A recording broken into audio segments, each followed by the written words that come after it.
¿Tiene para avanzar, Darling, con esto? Sí. No, no funciona. ¿No? No. No funciona para avanzar.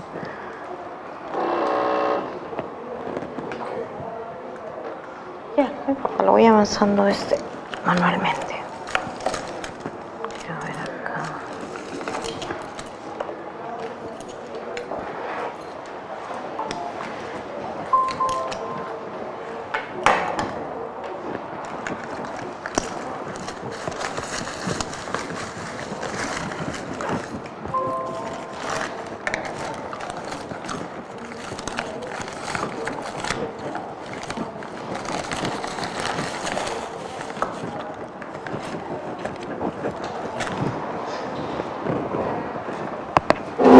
Voy a consultar. Ya, acá hay un toma corriente. Buenas tardes. Buenas tardes. Buenas tardes.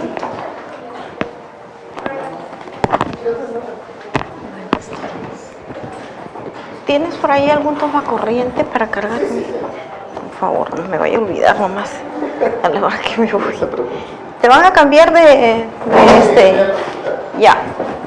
A ver. Buenas tardes, chicos. Yo soy la doctora Elizabeth Valencia. Soy especialista en dispositivos médicos. ¿Ustedes están trabajando en dispositivos? ¿Alguno de ustedes? ¿Sí? Ay, ya. ¿Usted? No. Buenas. ¿Ustedes? Tampoco. Ay, ya.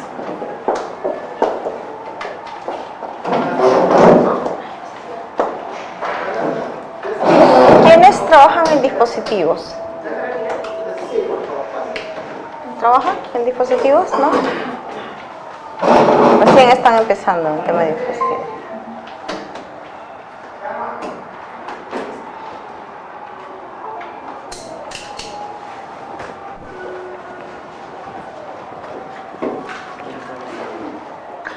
Empiezo, lo voy avanzando manualmente. Bien, vamos a ver ahora el tema de dispositivos médicos. Ya me presenté con todos. Mi nombre es Elizabeth Valencia Anglas, soy químico farmacéutica y trabajo ya bastante tiempo en el área regulatoria y en la especialidad de dispositivos médicos, ¿no? Dispositivos médicos que abarca equipos, insumos, material médico.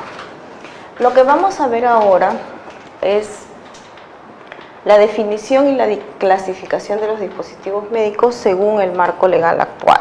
¿Ya? Cualquier cosa que ustedes no entiendan, por favor me pasan la voz para ahondar un poquito más la explicación. Nosotros, para el tema regulatorio, siempre tenemos que regirnos a partir de la base legal, ¿no? La base legal que nosotros tenemos ahorita es la Ley 29459, que ya la conocemos todos, que es la Ley de Productos Farmacéuticos, Dispositivos Médicos y Productos Sanitarios. Como ustedes comprenderán, una ley siempre es muy general, no es muy detallista para todos los aspectos. Entonces, esta ley que aplica para lo que es productos farmacéuticos, dispositivos médicos y productos sanitarios, se ampara en dos reglamentos. El Decreto Supremo 016, que es para el registro y control y vigilancia sanitaria de los productos, y el Decreto Supremo 014, que es para todo lo que es establecimientos farmacéuticos, ¿no? El tema de hoy es regulación. Entonces nosotros vamos a ver todo lo que está registrado o ordenado en el reglamento para el registro y control de productos farmacéuticos, dispositivos médicos y productos sanitarios. La ley fue emitida en el año 2011, ¿no? En el año 2009, luego en el 2011 salieron los reglamentos, ¿ya? Y estos reglamentos salieron y tuvieron varias modificaciones, porque cuando recién salieron habían cosas que eran inaplicables para el momento de preparar los expedientes de registro. Entonces se fueron modificando poco a poco. Ha tenido una modificación en enero del 2012, luego tuvo otra modificación en el año 2013, una modificación en el 2015 y una modificación en el año también 2015. Tuvo dos modificaciones, la 010 y la 029, y la última modificación que ha tenido es el Decreto Supremo 016 del año pasado, ¿no? Donde acá prácticamente aplicaron una especie de simplificación, porque hasta con todos estos reglamentos de acá, preparar un dossier de dispositivos médicos era muy denso, ¿no? Hasta ahora no es tan sencillo, pero siquiera con este decreto supremo un poco que se simplificó.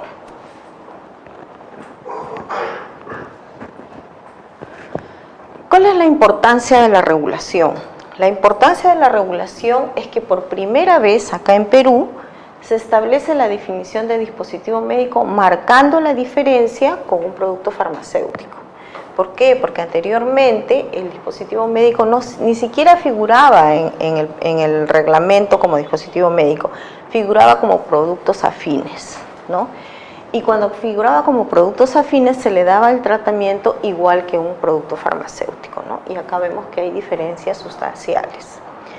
La ley establece en su artículo 4 las definiciones, ¿no? Tiene una definición para producto farma y una definición para dispositivo médico. Entonces, el producto farmacéutico sabemos que son preparados de composición conocida, rotulados y envasados uniformemente, destinados a ser usados en la prevención, diagnóstico, tratamiento y curación de una enfermedad, conservación, mantenimiento, recuperación y rehabilitación de la salud. Esto es lo que enmarca la ley para definición de producto farmacéutico. Mientras que para dispositivo médico se ha definido como cualquier instrumento, aparato, implemento, máquina, reactivo o calibrador in vitro, aplicativo informático, material. Gracias.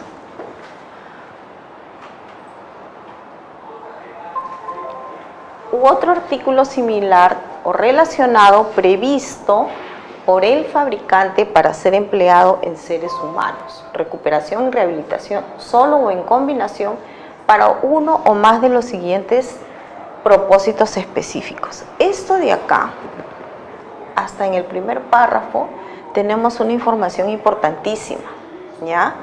Y por eso que cuando ustedes trabajan en asuntos regulatorios, van a tener que tener en una mano la base legal y en otra mano los conocimientos técnicos, ¿ya?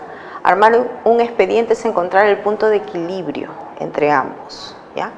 Y si vamos a dedicarnos a asuntos regulatorios, nosotros tenemos que saberlo esto de memoria, ¿ya? Y darle la interpretación debida.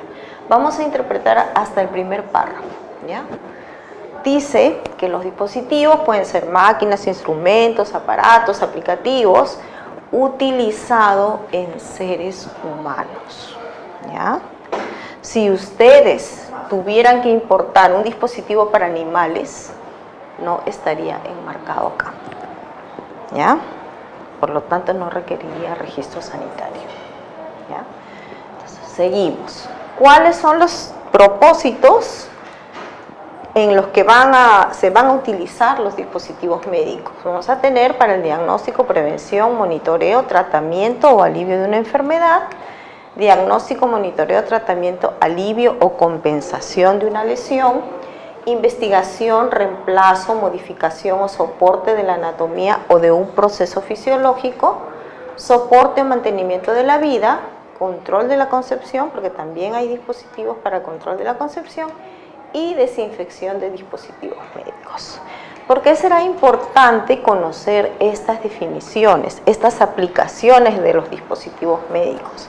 Muchas veces la empresa nos dice, vamos a traer un dispositivo y estamos en la incertidumbre que si requiere o no requiere registro sanitario, ¿no? Entonces, las definiciones me ayudan a mí a ver si es un dispositivo o no. La vez pasada yo conversaba con un colega y me dice, estoy haciendo una consulta para ver si lo que voy a traer requiere o no requiere registro. Le digo, ¿y qué cosa vas a traer? Una solución para desinfectar dispositivos médicos. Entonces, si está enmarcada acá, le digo, es una desinfección para dispositivos médicos, es un dispositivo médico.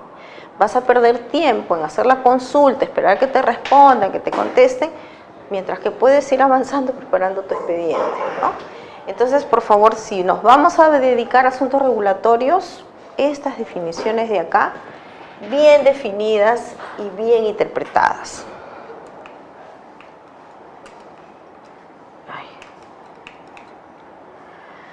GHTF y MDRF. Entonces, ustedes cuando lean la norma, ¿no? Cuando lean el decreto supremo 016, van a ver que en el artículo 16, en el artículo, perdón, 122 del decreto supremo 016, habla de la GHTF, ¿no? Y un colega siempre me preguntaba, yo no sé por qué en dispositivos hablan de la GHTF, ¿qué cosa es la GHTF? ¿No? Entonces, ¿qué dice el artículo 122? ¿Qué establecía? Establecía que el registro sanitario de los dispositivos médicos se otorga por fabricante y país de acuerdo al nivel de riesgo, tomando en consideraciones las recomendaciones de GHTF, Global Harmonization Task Force, y también otras consideraciones según corresponda, ¿no? Era lo que decía el artículo. ¿Y quién era GHTF? Era un grupo voluntario de representantes de autoridades reguladoras de dispositivos médicos y también eran miembros de la industria. Su objetivo era la normalización de la regulación de dispositivos médicos en todo el mundo. Los fundadores eran Unión Europea, Estados Unidos, Canadá, Japón y Australia.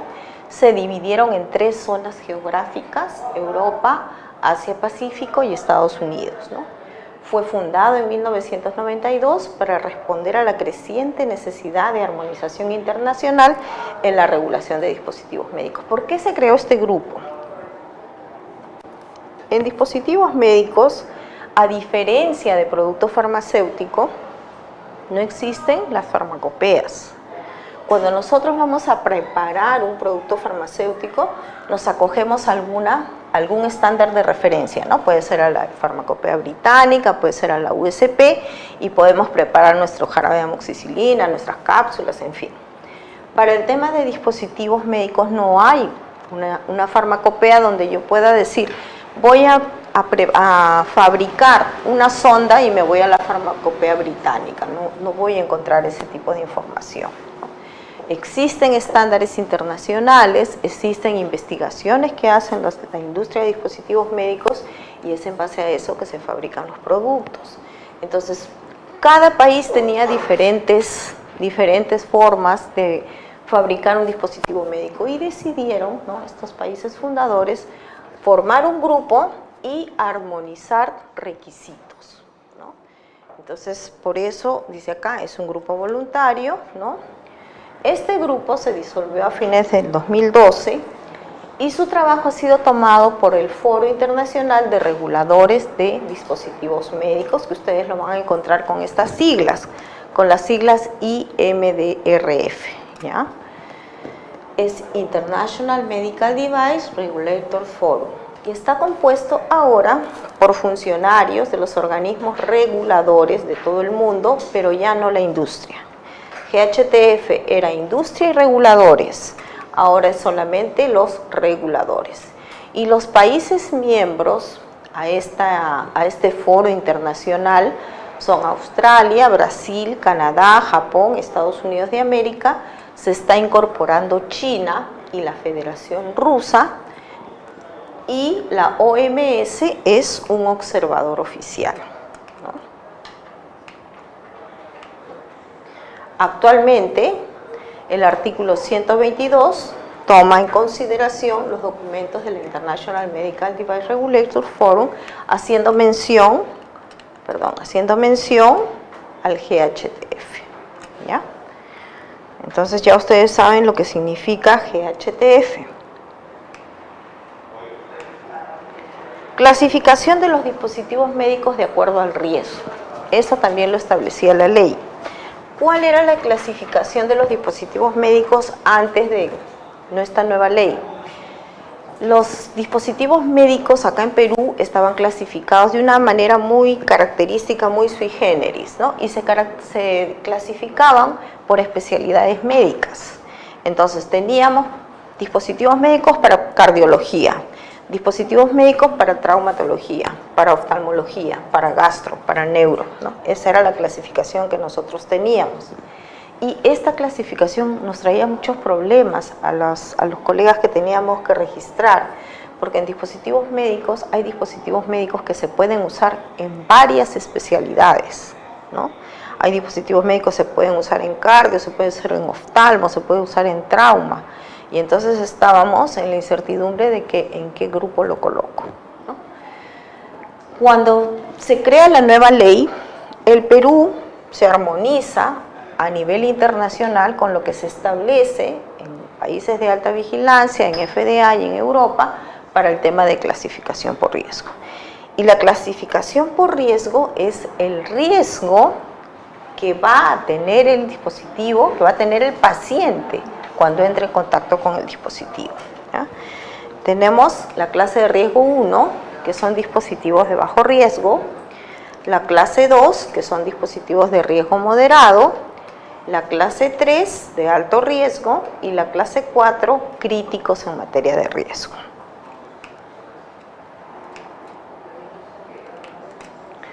Clase 1 bajo riesgo. Son dispositivos que están sujetos a controles generales en la fase de fabricación, no están destinados para proteger o mantener la vida y no presentan un riesgo potencial. Por ejemplo, ¿qué dispositivos tenemos en esta clase? En esta clase tenemos el algodón, dispositivo médico clase 1. Otro dispositivo que tenemos en esta clase es, por ejemplo, el bajalenguas, ¿no? Ahora, acá hay algo muy importante cuando hablamos de clase de riesgo y que tenemos que tener en cuenta. Hace 2 años yo daba esta charla en el Hospital Rebagliati, ¿no? Y estaban de público, habían unas enfermeras que cuando yo mencioné el ejemplo del bajalenguas empezaron a reír y a hacer bromas entre ellas. Entonces les digo, ¿por qué les causa risa, no? Me dice, no doctora, es que usted dice que el bajalenguas es clase de riesgo 1, bajo riesgo. Sin embargo, acá en las emergencias nos llegan un montón de niños que se han atorado, se han atragantado con el bajalenguas y llega como emergencias pediátricas. Le digo, qué bueno que haga el comentario, porque el riesgo al que estamos aduciendo acá es el riesgo que está directamente vinculado a la finalidad de uso del producto, ¿no? ¿Cuál es la finalidad de uso de un bajalenguas? Deprimir la lengua de tal manera que permita ver las amígdalas al médico, ¿no es cierto? Entonces, ¿qué debe hacer el médico? Deprimir la lengua, ver al paciente y botar el bajalenguas. Pero ¿qué pasa en la práctica? Como el niño se pone a llorar, ¿no? El médico después que termina le dice, ya toma este palito para que vayas jugando, ¿no? El niño va mordiendo el bajalenguas y al final pues puede llegar a atragantarse. Pero ese no es el uso debido de ese dispositivo. O sea, debe ser un riesgo 1 si se usa adecuadamente, ¿ya? Clase de riesgo 2. Aquellos dispositivos que están sujetos a controles generales y especiales en la fase de fabricación para demostrar su seguridad y efectividad.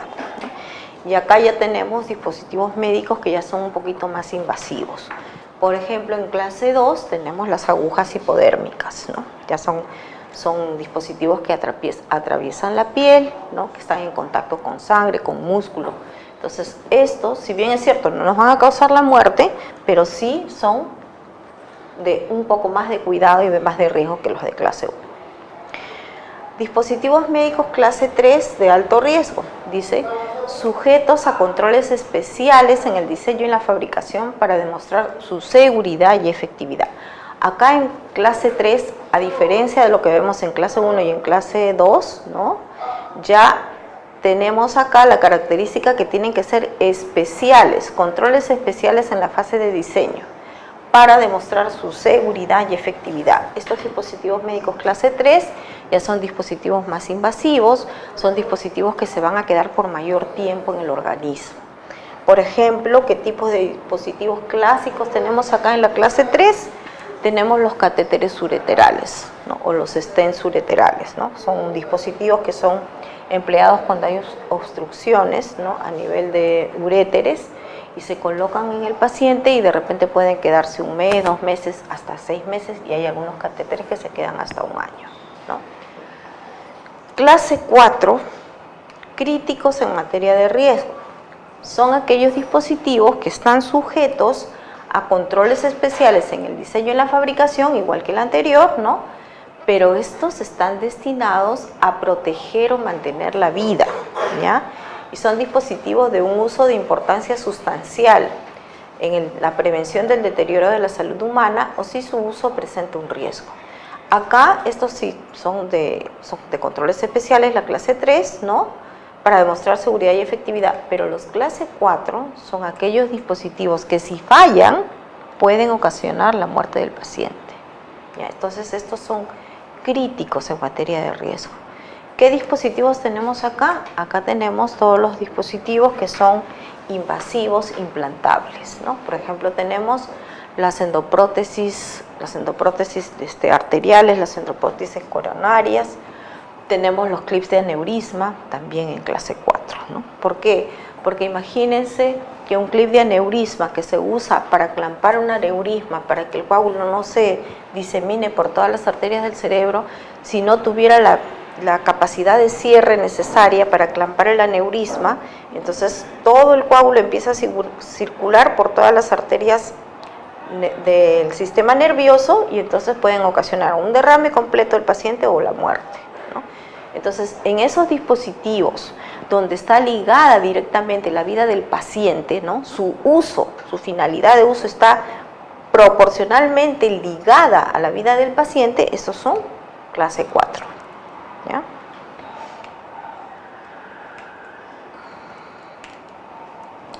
¿Cuáles son las consideraciones específicas? O sea, ¿por qué decimos este es 1, este es 2, este es 3? O sea, ¿de qué consideraciones nos vamos a valer para poder clasificar al dispositivo?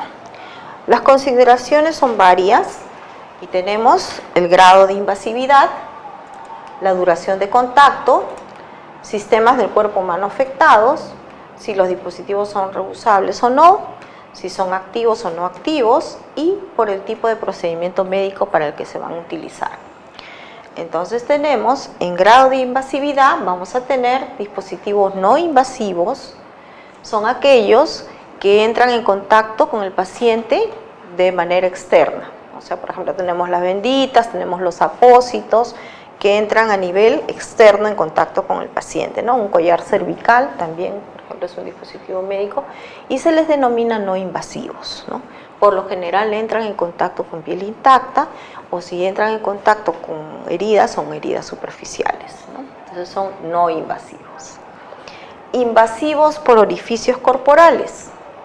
Son aquellos dispositivos que ingresan al organismo pero a través de un orificio anatómico, ¿no? Puede ser la boca, puede ser la nariz, la tráquea, el esófago, el colon, la vagina, cualquier orificio corporal, o sea, un orificio que no ha tenido que ser necesario hacer un corte con un bisturí. Invasivo quirúrgicamente. Invasivo quirúrgicamente son los dispositivos que entran dentro del organismo, pero a través de un procedimiento quirúrgico, ¿no? Por ejemplo, un catéter, una guía, un trocar, ¿no? Primero hay que hacer una incisión en la piel y después ingresar el dispositivo. Ese dispositivo ya es invasivo quirúrgicamente, ¿ya? Otro grado de invasividad que se considera es aquel que es invasivo implantable, o sea, es aquel que entra dentro de nuestro organismo y se queda en él. Por ejemplo, las endoprótesis coronarias, ¿no? Los stents vasculares entran a la arteria y se quedan en la arteria, ¿no? Los marcapasos también se implantan dentro de la cavidad torácica y se quedan ahí. Entonces, a esos dispositivos les llamamos implantables. Por ejemplo, hay a veces prótesis de rótula, de rodilla, ¿no? Que también operan al paciente y se quedan ahí. Es un dispositivo médico implantable. Por la duración de contacto, o sea, cuando hablamos duración de contacto, tenemos que tener en cuenta el uso continuo, ¿ya? O sea, no es que yo tengo que usar un dispositivo 3 días y por eso ya le considero 3 días de permanencia, no. Es el uso continuo para el procedimiento que se aplica. Por ejemplo, pasajero o transitorio, menos de 60 minutos. Una aguja hipodérmica. ¿Cuánto tiempo nos tomamos en poner una intramuscular? Menos de 5 minutos, ¿no? Entonces, ese dispositivo, su duración de contacto será pasajero o transitorio. ¿ya? Si tengo un dispositivo que su permanencia va a estar más de 60 minutos, ya no lo considero pasajero transitorio. Si es más de 60 minutos hasta 30 días, será un uso a corto plazo o temporal, ¿ya? Por ejemplo, acá en este tipo de dispositivos tenemos hay un dispositivo que es una ligadura para varices esofágicas, ¿no? Hay personas que tienen fragilidad capilar en los vasos del esófago, ¿no? Y de repente con cualquier esfuerzo empiezan a sangrar. Entonces ocurre una hemorragia a nivel de vasos esofágicos y se usa ligaduras esofágicas, ¿no? ¿Qué acción tiene esta ligadura? La ligadura son pequeños elásticos de forma circular que se disparan a través de un mango y empiezan a cerrar las arterias sangrantes, ¿no? Ustedes saben que las arterias por presión empiezan a coagular sangre y ya se quedan ahí cerradas. Entonces, con estas ligaduras se logra cerrar los vasos, ¿no? Pero esa ligadura se queda en el vaso, dependiendo de la idiosincrasia del paciente, se pueden quedar de 3 a 7 días, ¿no? Una vez que el tejido se necrosa, la ligadura cae. Entonces, este dispositivo, por ejemplo, su duración de uso continuo va desde los 3 hasta los 7 días, dependiendo del grado de coagulación del paciente. Esto es un contacto de corto plazo o temporal, ¿ya? Uso prolongado o a largo plazo es aquel que se usa mayor de 30 días, por más de 30 días, ¿no? Ahora, ¿qué dispositivos tenemos acá? Acá tenemos, por ejemplo, los stents ureterales que se pueden quedar en el organismo 3 meses, 6 meses, hasta un año, ¿no? Acá tenemos. Hay otros que se quedan para toda la vida con el paciente. Entonces, ellos son denominados usos a largo plazo, ¿ya? Acá quiero hacerle una observación. Esto es la duración de contacto, ¿ya? Ahora, hay un tema que, supongamos, yo tengo un stent ureteral que es para desobstruir los uréteres. Las instrucciones de uso me dicen que su uso puede ser hasta 3 meses, hasta 6 meses. Eso no quiere decir que si el paciente muestra una mejoría a los 30 días, el dispositivo se tenga que quedar 6 meses, ¿ya? Si el paciente muestra una mejoría a los 30 días, a los 60 días, y el médico ve por conveniente retirarlo, puede retirarlo. Pero eso no le cambia la finalidad de uso al dispositivo. El dispositivo puede durar todos esos meses. Que por idiosincrasia del paciente, ese paciente haya reaccionado de forma muy rápida y se lo retire antes, es válido. Pero eso no afecta a la definición que tenemos para el dispositivo, ¿ya? Por el sistema del cuerpo humano afectado, vamos a tener dispositivos médicos que actúan con el sistema nervioso central, algunos que actúan en el sistema circulatorio central, algunos que actúan en los dientes, en los oídos externamente, como son los audífonos, por la sangre y también en otras partes del cuerpo, ¿no? Esta es otra consideración que se tiene para la clasificación. Dispositivos reusables. También se tiene la definición, la consideración de un dispositivo reusable. Y este dispositivo reusable, por lo general, va a ser un dispositivo que por su material nos va a permitir a nosotros usar el dispositivo varias veces, ¿no? Por ejemplo, ¿qué dispositivos tenemos acá? Todos los instrumentales para cirugía, ¿no? Las tijeras, los forceps, trócares reusables, todos los instrumentales que podamos nosotros reesterilizar y poderlos usar sin ningún problema.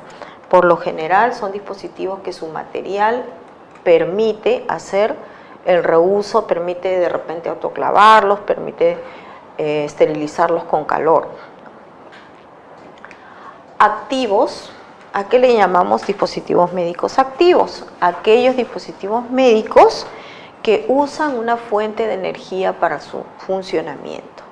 Y acá, cuando nosotros hablamos de fuente de energía, tenemos que ser muy open mind. Hay un montón de fuentes de energía. Nosotros por lo general decimos fuente de energía cuando conectamos el dispositivo a la corriente, ¿no? Ah, sí, ese es activo porque usa la corriente para funcionar. No solamente la corriente es una fuente de energía. Vamos a tener dispositivos que funcionan con calor, vamos a tener dispositivos que funcionan con gases, ¿no? Vamos a tener dispositivos que funcionan propiamente dicho con energía eléctrica, algunos que funcionan con batería, ¿no? Todas esas son fuentes de energía. Entonces, cuando un dispositivo médico usa cualquier fuente de energía para funcionar, se considera dispositivo médico activo. Y cuando no usa fuente de energía, se considera no activo, ¿no? Entonces ya ustedes saben cuando les habla, el dispositivo médico es no activo. Es un dispositivo que no usa ninguna fuente de energía para su funcionamiento. Y por el tipo de procedimiento médico, vamos a tener dispositivos potencialmente peligrosos y dispositivos médicos no peligrosos, ¿no?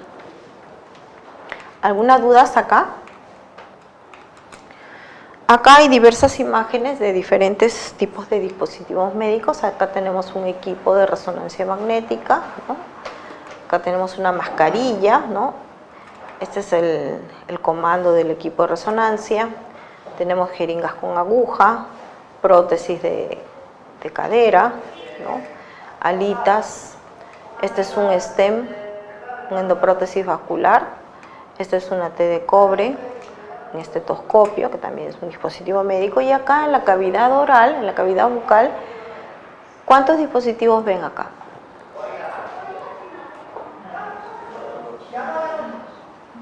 Acá hay 4 dispositivos. Acá tenemos los brackets, ¿no? Estos son los famosos tratamientos ortodónticos. Los brackets son dispositivos médicos. Este alambrito que ustedes ven que está pasando por todos los brackets es un alambre ortodóntico, que es el que hace la función de comprimir o descomprimir los dientes de acuerdo al tipo de tratamiento, ¿no?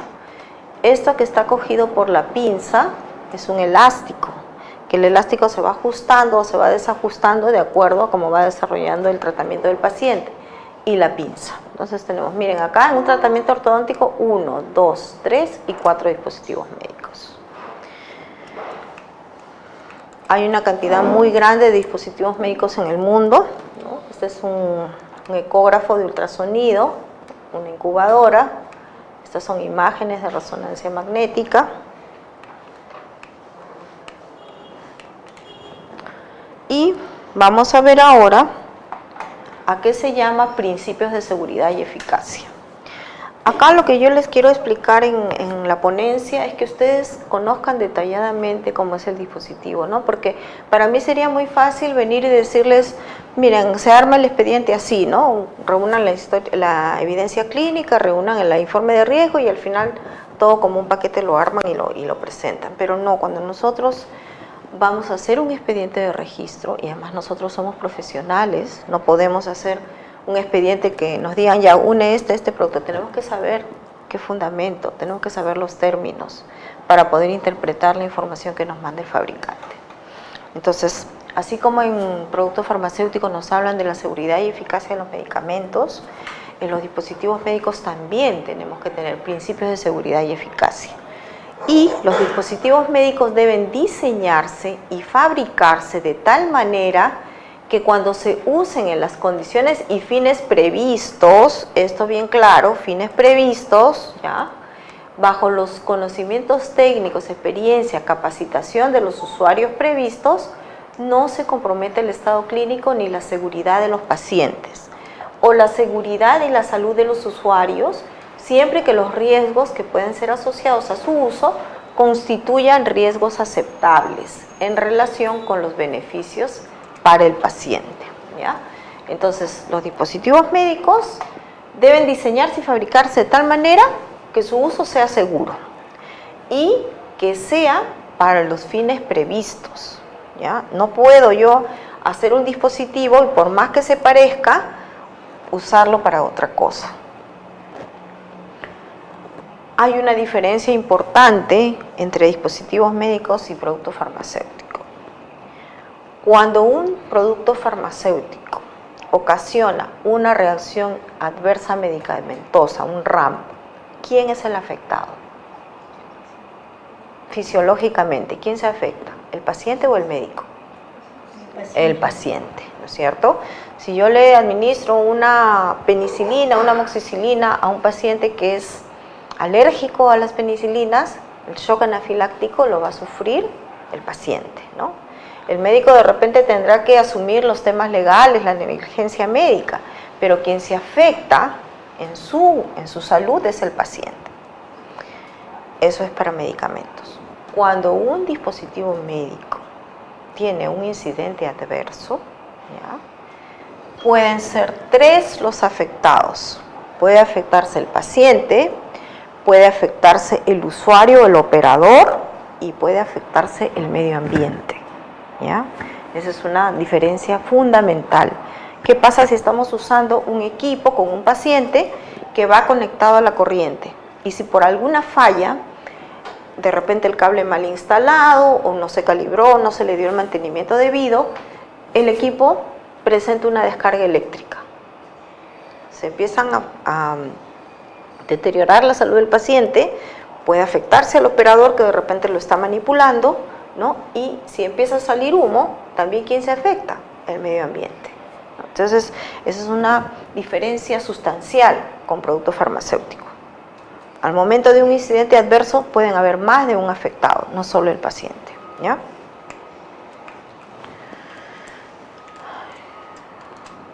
Ciclo de vida de un dispositivo médico. ¿Cuál es el ciclo de vida del dispositivo médico? Tenemos la etapa de diseño y desarrollo, la etapa de fabricación, la etapa de los estudios preclínicos y clínicos, la etapa regulatoria, que son las solicitudes y aprobaciones regulatorias, y las actividades de postcomercialización. Esto es el ciclo de vida de un dispositivo médico, ¿no? Vamos a ver acá.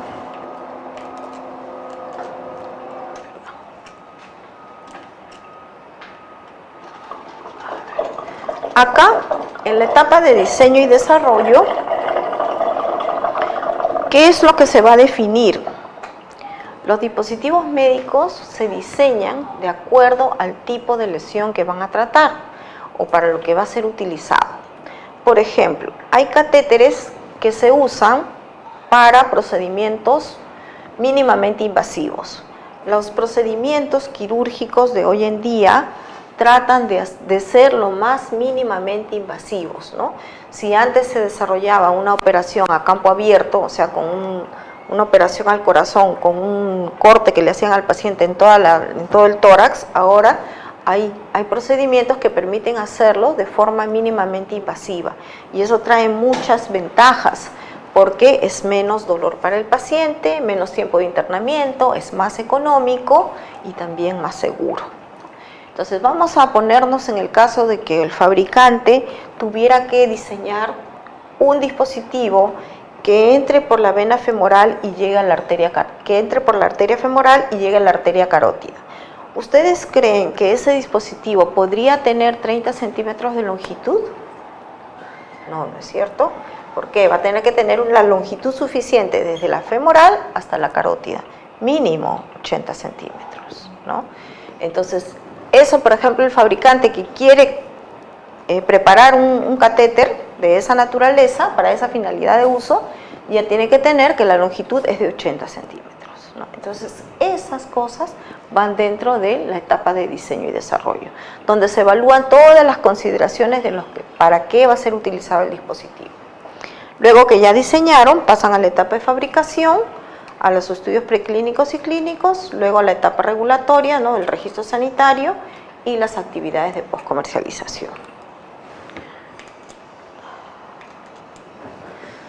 Entonces, el diseño y desarrollo de un dispositivo médico debe incluir las especificaciones de desempeño, las indicaciones del uso del dispositivo médico, o lo que nosotros le llamamos el uso previsto o la finalidad de uso, con esa terminología lo van a encontrar, la determinación de los estándares técnicos internacionales aplicables y su cumplimiento, la determinación de los requisitos regulatorios aplicables al país donde se pretende fabricar el dispositivo médico y también al resto de países donde tiene que cumplir con requisitos regulatorios. La determinación de los estudios preclínicos o clínicos necesarios y también los estudios de biocompatibilidad, ¿no? De nada serviría, por ejemplo, que el fabricante diga, ya, quiero diseñar un catéter y no le haga pruebas a la materia prima, ¿no? Y lo diseña, lo prepara y recién después se da cuenta de que el producto no es biocompatible.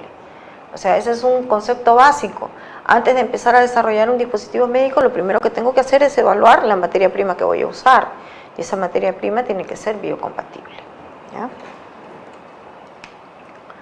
Gestión de riesgos.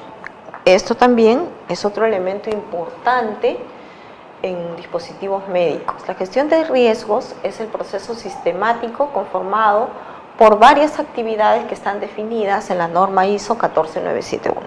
Cuando ustedes vean esta ISO 14971, esta ISO es de gestión de riesgos aplicada a dispositivos médicos, ¿no? Entonces ya veo este ISO, yo ya sé que se está refiriendo a gestión de riesgos de dispositivos médicos. ¿Y cuál es la finalidad? Identificar cualquier peligro o riesgo asociado con el dispositivo médico, estimar y evaluar el impacto de los riesgos identificados, determinar los niveles de aceptabilidad del riesgo, controlar los riesgos asociados y documentar los procesos de control, identificar los riesgos relacionados con las actividades de fabricación y postfabricación. Cuando se hace un análisis de gestión de riesgos, no es que solamente hago la gestión de riesgos cuando lo voy a preparar a fabricar el dispositivo. La gestión de riesgos tiene que evaluar los riesgos que se puedan presentar en todo el ciclo de vida del dispositivo médico, desde la etapa de diseño hasta la etapa de fabricación, hasta la etapa regulatoria y la de postfabricación, la de postcomercialización, ¿no? O sea, ¿qué puede pasar con el dispositivo? Y luego se hace un reporte integral del manejo de riesgos como parte del archivo principal del dispositivo. Todos los fabricantes de dispositivos médicos están obligados, así sea su dispositivo clase 1, están obligados a tener una gestión de riesgos, ¿ya? Todos.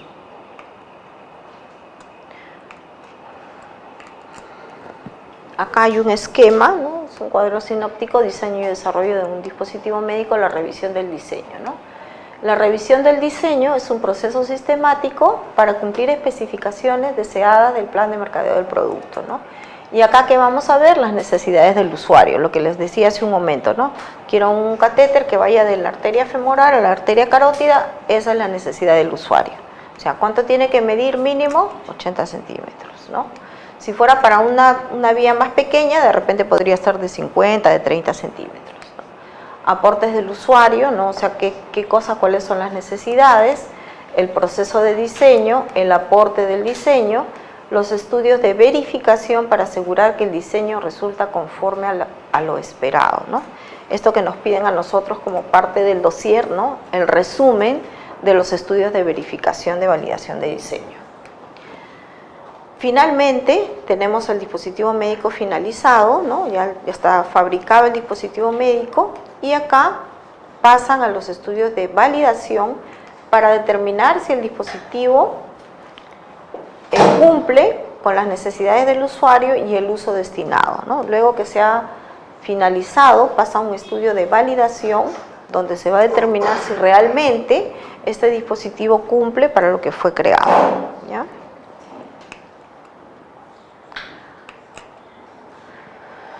Todas las fases de fabricación del dispositivo tienen que estar documentadas. Desde la etapa de diseño, la fabricación, todas las fases tienen que estar documentadas y tienen que basarse en documentos, en procedimientos y en las áreas a las que aplica.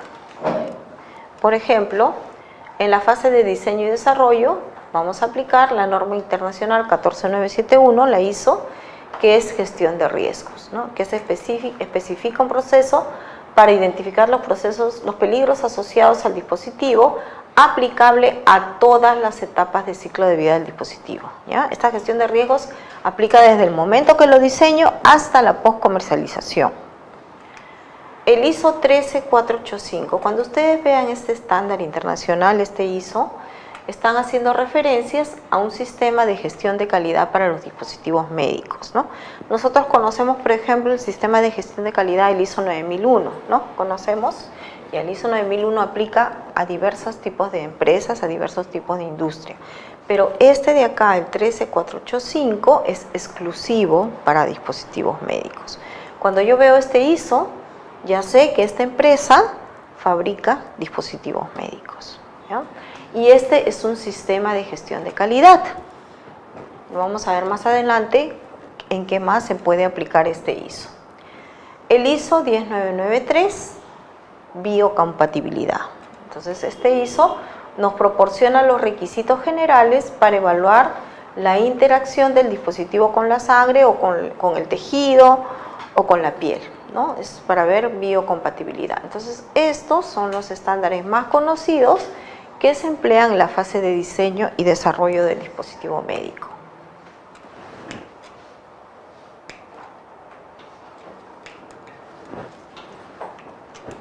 Fases de fabricación.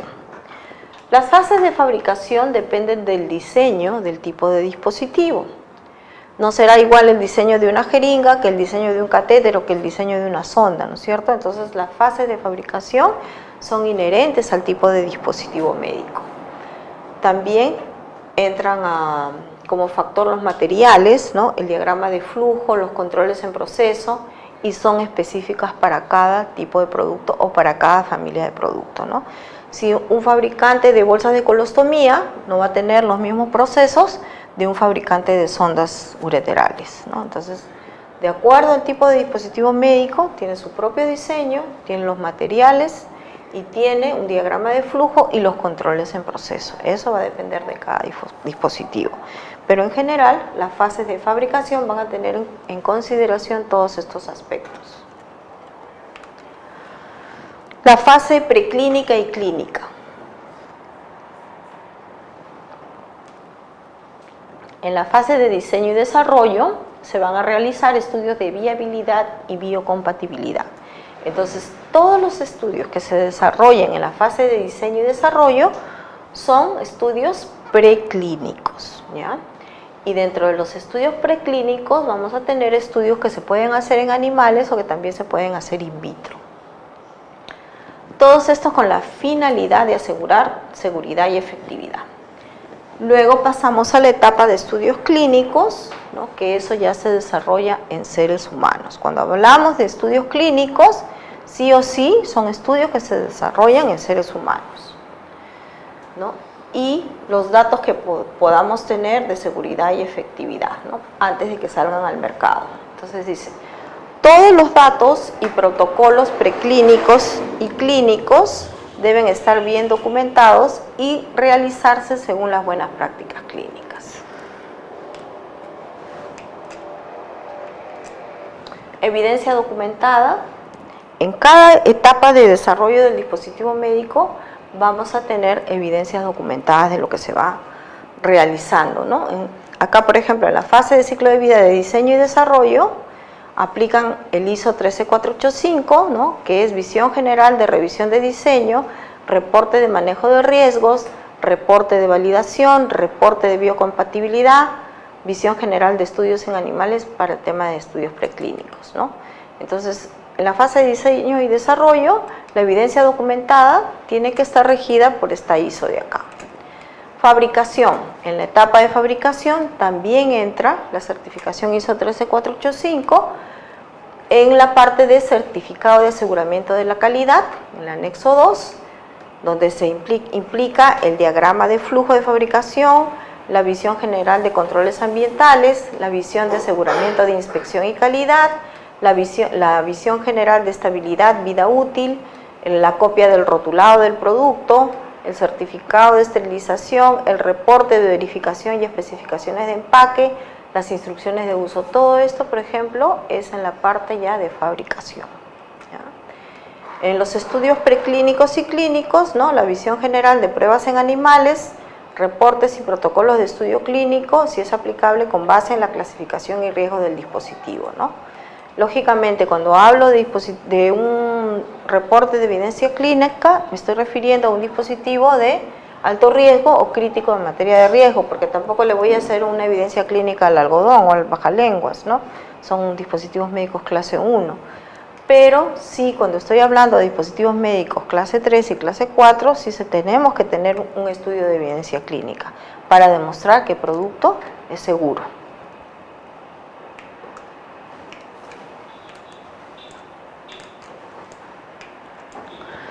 Summary of Technical Evaluation Documentation, STED. Este es el famoso STED. El STED es un resumen de la evaluación técnica que por lo general lo tienen los fabricantes. Nosotros tenemos una realidad acá en Perú.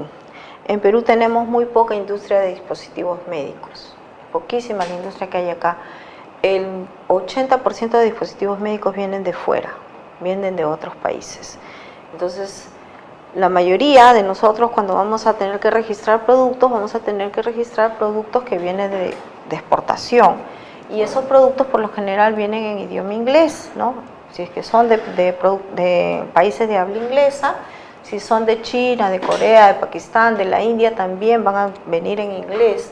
Entonces, el fabricante lo conoce con este término, el STED, el famoso STED. Entonces, el STED es esto, es el resumen de la documentación de la evaluación técnica. Y en este STED, esto es lo que contiene, ¿no? El resumen de producto es un resumen ejecutivo, está el nombre y la descripción general del dispositivo, está el uso indicado, las variantes, la familia de productos, la descripción y catálogos, está en la parte regulatoria, la clasificación del producto, el estatus regulatorio, los certificados, el responsable legal, ¿no? El representante en la Unión Europea, si es que el producto se va a vender en Europa, la historia de mercado, o sea, dónde es vendido el producto, la experiencia post-comercialización, ¿no? Los materiales del dispositivo, las especificaciones de diseño, las especificaciones de liberación o el certificado de análisis cuando aplique, otras informaciones, los estándares, ¿no? Los checklists que aplican, el resumen de verificación y validación de diseño, los certificados por especificidad de producto, los resúmenes de reporte, los resúmenes de seguridad, la evaluación de desempeño, los datos de estabilidad, el rotulado del empaque, la gestión de riesgos, el proceso de fabricación, el sitio de fabricación, el control de calidad y el reporte de validación de la esterilización, ¿no? Y el resumen si hay algún cambio de diseño. O sea, cuando ustedes vean esta abreviación STED, es el resumen de evaluación técnica. Todos los documentos técnicos que maneja el fabricante, ellos le denominan STED. Y ahí vamos a encontrar toda esta información. Algunos fabricantes mandan la información completa, o algunos fabricantes les van a pedir a ustedes qué es lo que les pide la regulación de Perú, ¿no? Si de repente la regulación de Perú les pide la validación de la esterilización, entonces recién ahí se las va a mandar. Pero hay fabricantes que sí mandan su STED completo. Y de aquí nosotros tenemos que sacar la información que vamos a utilizar para el registro sanitario, ¿no? Por ejemplo, antes nos pedían la lista de países donde era comercializado el producto, ¿no? Con la simplificación, la 016 del año pasado, ya no necesitamos presentar la Market History, donde es vendido el producto, esto ya no es requisito. Tampoco es requisito el post-market, la vigilancia post-mercado tampoco. Entonces, de repente el fabricante nos lo envía, pero estas dos informaciones ya no tendríamos que traducirlas, ¿no? Porque según la normativa, todo lo que nosotros enviamos lo tenemos que mandar traducido. Tenemos que mandar la información que nos manda el fabricante en el idioma original, el inglés, supongamos, y aparte mandar la traducción, ¿no? Entonces, supongamos que un fabricante nos manda todo su STED. De este STED, nosotros vamos a tener que trabajar lo que necesitamos según nuestra regulación. Y van a haber cosas que no están contenidas en el STED, pero que nuestra regulación nos pide. Por ejemplo, las cartas de fabricante. Entonces ya ahí tendremos que pedirle al fabricante, mira, está bien, me has enviado todo, pero aparte mi organismo regulador me pide una carta de fabricante, ¿no? Entonces, por eso les digo, siempre nosotros tenemos que encontrar el punto de equilibrio entre la base legal y los conocimientos técnicos. Y eso nos va a ayudar mucho en nuestro trabajo, ¿no? Yo siempre que dicto un curso le digo a los alumnos, me encantaría tener una varita mágica y enseñarles y decirles ya de esta manera y todos sus expedientes les van a salir impecables y se los van a aprobar sin observaciones, pero no, vamos a tener que estar evaluando qué es lo que tenemos, qué información nos envían, qué información necesitamos, ¿no? Y de acuerdo a eso, armar nuestro propio dossier. Vamos a ver ahora el marco regulatorio nacional. En dispositivos médicos tenemos también que manejar mucha normativa internacional. Pero vamos a empezar con el marco regulatorio nacional. Acá les he hecho un cuadro comparativo de regulaciones de lo que era antes con el Decreto Supremo 010 y lo que es ahora con la modificación, con la nueva ley y los reglamentos, ¿no? Con el Decreto Supremo 010 era muy sencillo preparar un dossier de registro sanitario, simplemente se presentaba una solicitud de declaración jurada, un certificado de libre venta, carta de fabricante se aplicaba, las especificaciones técnicas, los medios de esterilización cuando aplicara también, las pruebas de compatibilidad, el instructivo de uso y el rotulado, y ya teníamos nuestro expediente listo para presentar, ¿no? La evaluación era teóricamente 7 días, podía demorar 15 hasta un mes, pero teníamos el registro. Cuando cambia la regulación a la ley 29459 más los decretos supremos, ¿no? Tenemos que presentar ahora la solicitud de declaración jurada, el certificado de libre venta y carta de fabricante, los certificados BPM o ISOs equivalentes, el informe técnico según el artículo 130, los estudios técnicos y comprobaciones analíticas, el resumen de documentos de verificación y validación de diseño, el certificado de análisis de un dispositivo médico terminado, proyecto de rotulado y el manual de instrucciones. Esto que ven ustedes en rojo es los requisitos generales para cualquier clase de dispositivo. Sea de clase 1, 2, 3 o 4, van a tener que cumplir con estos requisitos, ¿ya? A partir de la clase 2, ¿no? Ya tenemos que, bueno, esto de acá, información técnica que sustente la seguridad y eficacia del dispositivo médico. Esto de aquí todavía está en stand-by porque está por aprobarse una regulación acá en Perú de qué información se tiene que presentar acá.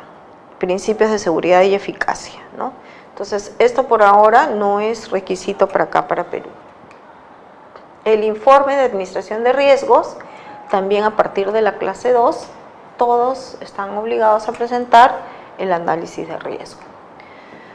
Para dispositivos médicos estériles o con función de medición, copia de los informes de validación del proceso de esterilización o calibración de los mismos. Esto también es a partir de la clase 3, es el tema de la validación de la esterilización.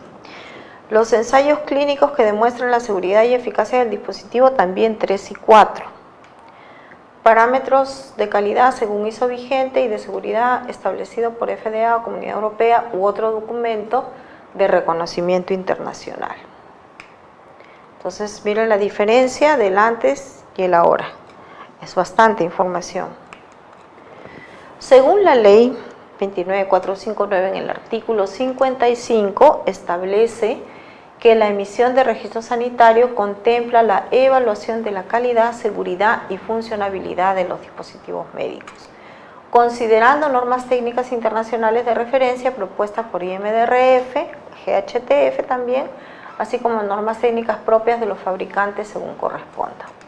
El registro sanitario de dispositivos médicos se emite luego de la verificación y evaluación de los requisitos exigidos, entre ellos los certificados de buenas prácticas o documento equivalente emitido por autoridad competente, ¿no? Acá en Perú, la emisión de registro sanitario se hace después de que nosotros preparamos un dossier, un expediente de registro, la autoridad lo evalúa, ¿no? Y si está conforme, puede aceptarlo. Si piensa que le faltan más requisitos o más información, puede también solicitárnosla, ¿no? pero la evaluación es una evaluación documentaria, no es una evaluación de producto, ¿no? Por ejemplo, yo estuve en el año 2014 en Brasil y ellos, Anvisa, sí hace una evaluación física del producto. Ellos se someten el dispositivo a pruebas, a análisis, ¿no? Y entonces dan el registro sanitario después de haber comprobado no solamente la verificación documentaria, sino también la verificación técnica del dispositivo, ¿no? Tuve la oportunidad de ver, por ejemplo, cómo estaban evaluando un equipo de resonancia magnética. Entonces, Anvisa es la que evalúa la parte documentaria, ¿no? Y la Facultad de Ingeniería Electrónica de la Universidad de Sao Paulo es la que hace la verificación del dispositivo, ¿no? Y ellos hacían la verificación de todo el sistema electrónico, de todo el software del equipo de resonancia magnética, ¿no? Y iban ellos evaluando paso por paso con el manual de uso, ¿no? Conforme decía el manual, las cosas que iba haciendo el equipo, ellos iban comprobando si realmente se iban viendo las imágenes, si realmente iba saliendo todo lo que el manual de uso declaraba, ¿no? Entonces ellos sí hacen una revisión, por ejemplo, integral para emitir un registro sanitario. Acá en nuestro país es una revisión documentaria y tenemos de todo. Tenemos empresas legales que presentan lo que realmente tienen y tenemos también un montón de empresas informales que muchas veces presentan información que el producto no cumple, ¿no?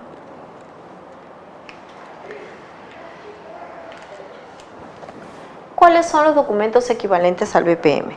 Cuando nosotros vemos en la regulación de dispositivos médicos, vamos a ver que dice que se tiene que presentar un certificado de buenas prácticas de manufactura, ¿no? Y esto fue algo que se discutió mucho cuando se estaba elaborando la ley, ¿no? Tuve la oportunidad de estar cuando estaban elaborando la ley y, por ejemplo, DIGEMIT decía, necesitamos que el fabricante de dispositivos médicos nos presente un certificado de buenas prácticas de manufactura, ¿no? Y ahí venía el dilema, porque no es que los fabricantes de dispositivos médicos no cumplan con buenas prácticas. El tema es de que ellos no lo denominan así. Ellos no le denominan buenas prácticas de manufactura, ¿no? Entonces, si la ley salía diciendo, me tienes que presentar un certificado de buenas prácticas de manufactura para darte tu registro, los países de Europa, el mismo Estados Unidos, que de repente no manejan esa terminología, no iban a poder cumplir, ¿no? Entonces, ahí las empresas tuvimos que hacerle llegar a DIGEMIT el sustento de que estos fabricantes extranjeros cumplen con sistemas de gestión de calidad, con sistemas de aseguramiento de la calidad total, pero no lo denominan BPM, ¿ya? BPM le denominamos acá. Si acá hay un fabricante nacional, él tendrá que tener su certificado BPM, ¿no? De repente en Brasil también ellos le llaman BPF, las buenas prácticas de fabricación. INVIMA también creo que le llama buenas prácticas de fabricación, México también, ¿no? Pero, por ejemplo, Europa no lo maneja con ese término y no significa que los fabricantes europeos no cumplan un sistema de gestión de calidad, ¿no? Ellos le denominan el Full Quality Assurance, le denominan también Total Quality Production Assurance, también le denominan así, y son equivalentes al BPM. Por eso ustedes van a encontrar en la regulación documentos equivalentes al BPM. Dentro de los documentos equivalentes al BPM tenemos los certificados CE, los certificados de la Comunidad Europea, ¿no? Son los Full Quality Assurance que según directivas de la Comunidad Europea son emitidos por organismos notificados por autoridades competentes. Entonces, por ejemplo, estos certificados no los emiten los ministerios de salud, no los emiten las entidades reguladoras, los emiten entidades que son denominadas organismos notificadores. Otro equivalente al BPM es el certificado para gobierno extranjero con mención en las BPM emitido por FDA. También FDA emite un certificado para gobierno extranjero en el que hace mención que el producto estaba cumpliendo con buenas prácticas de manufactura, pero no es un certificado exclusivo de BPM. certificado de buenas prácticas de fabricación emitido por ANVISA también es un equivalente, ¿no? Y el ISO 13485 que vimos hace un momento, que es un sistema de gestión de calidad para dispositivos médicos, también es un equivalente a BPM. Entonces de repente tenemos que traer un producto, vamos a suponer, de Francia. Francia no va a tener un certificado BPM, pero sí va a tener un ISO 13485.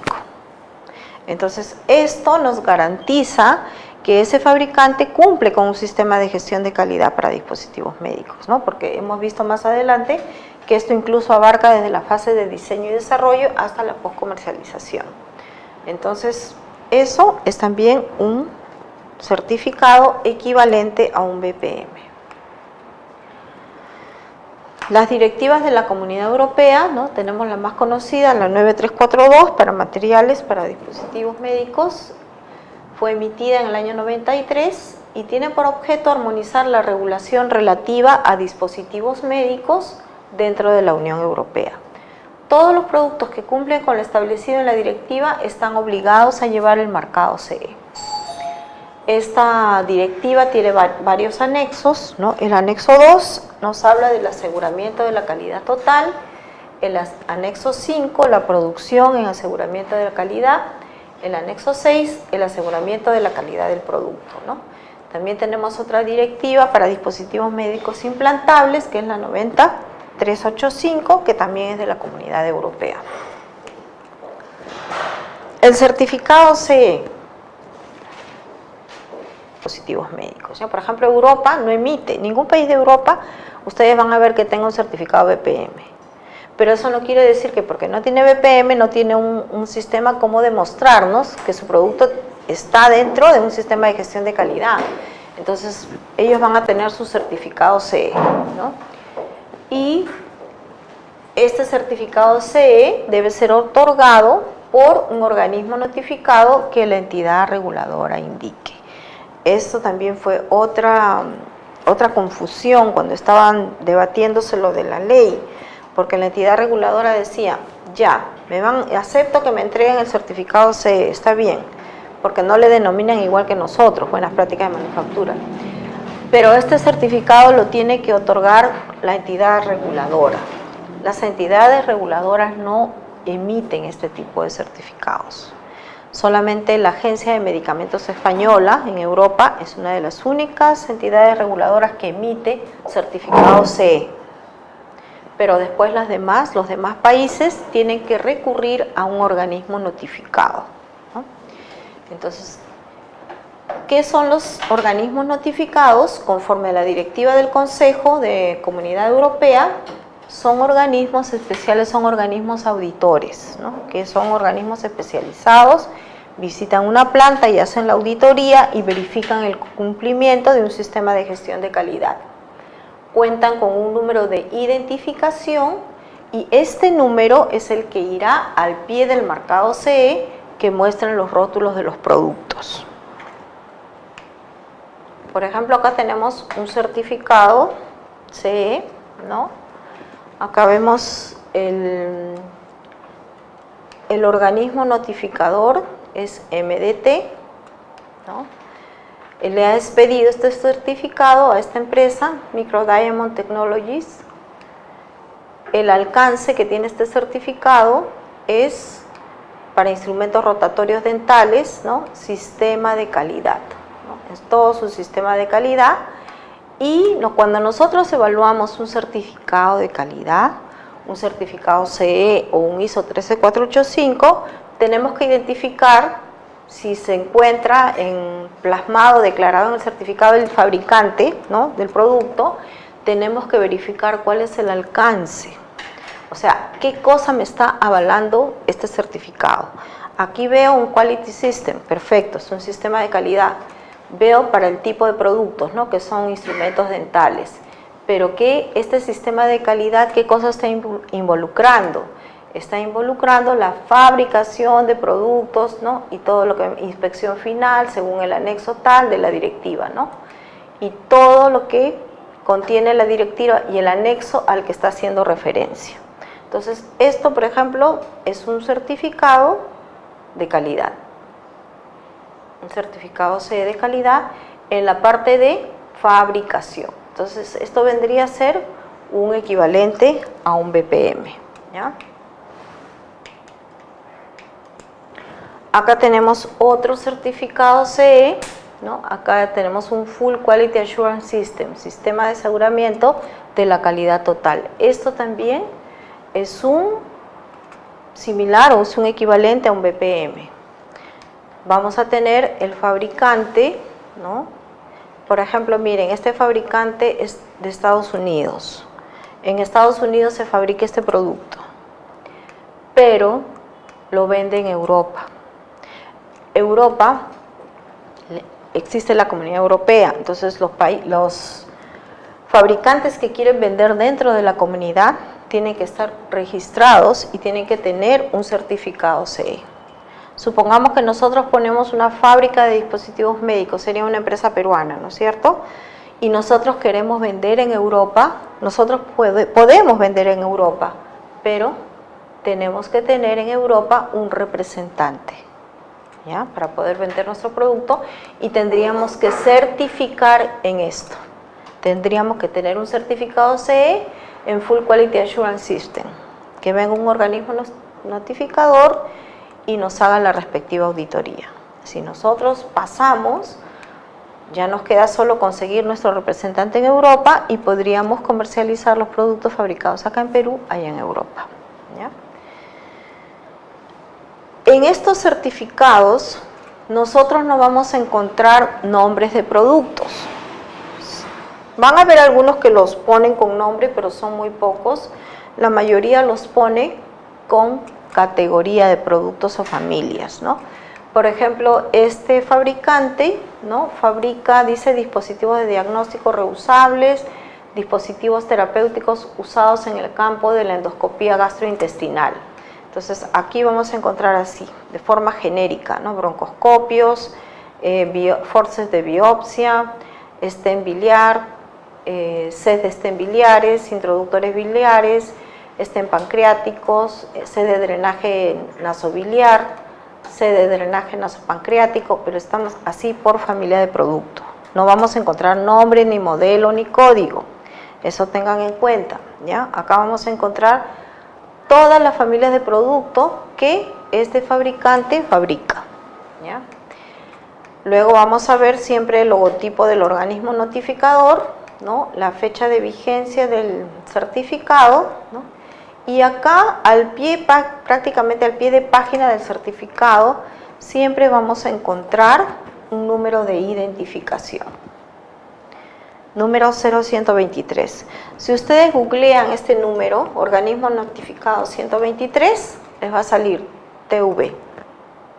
O sea, este es el código de identificación de este organismo notificador, ¿ya?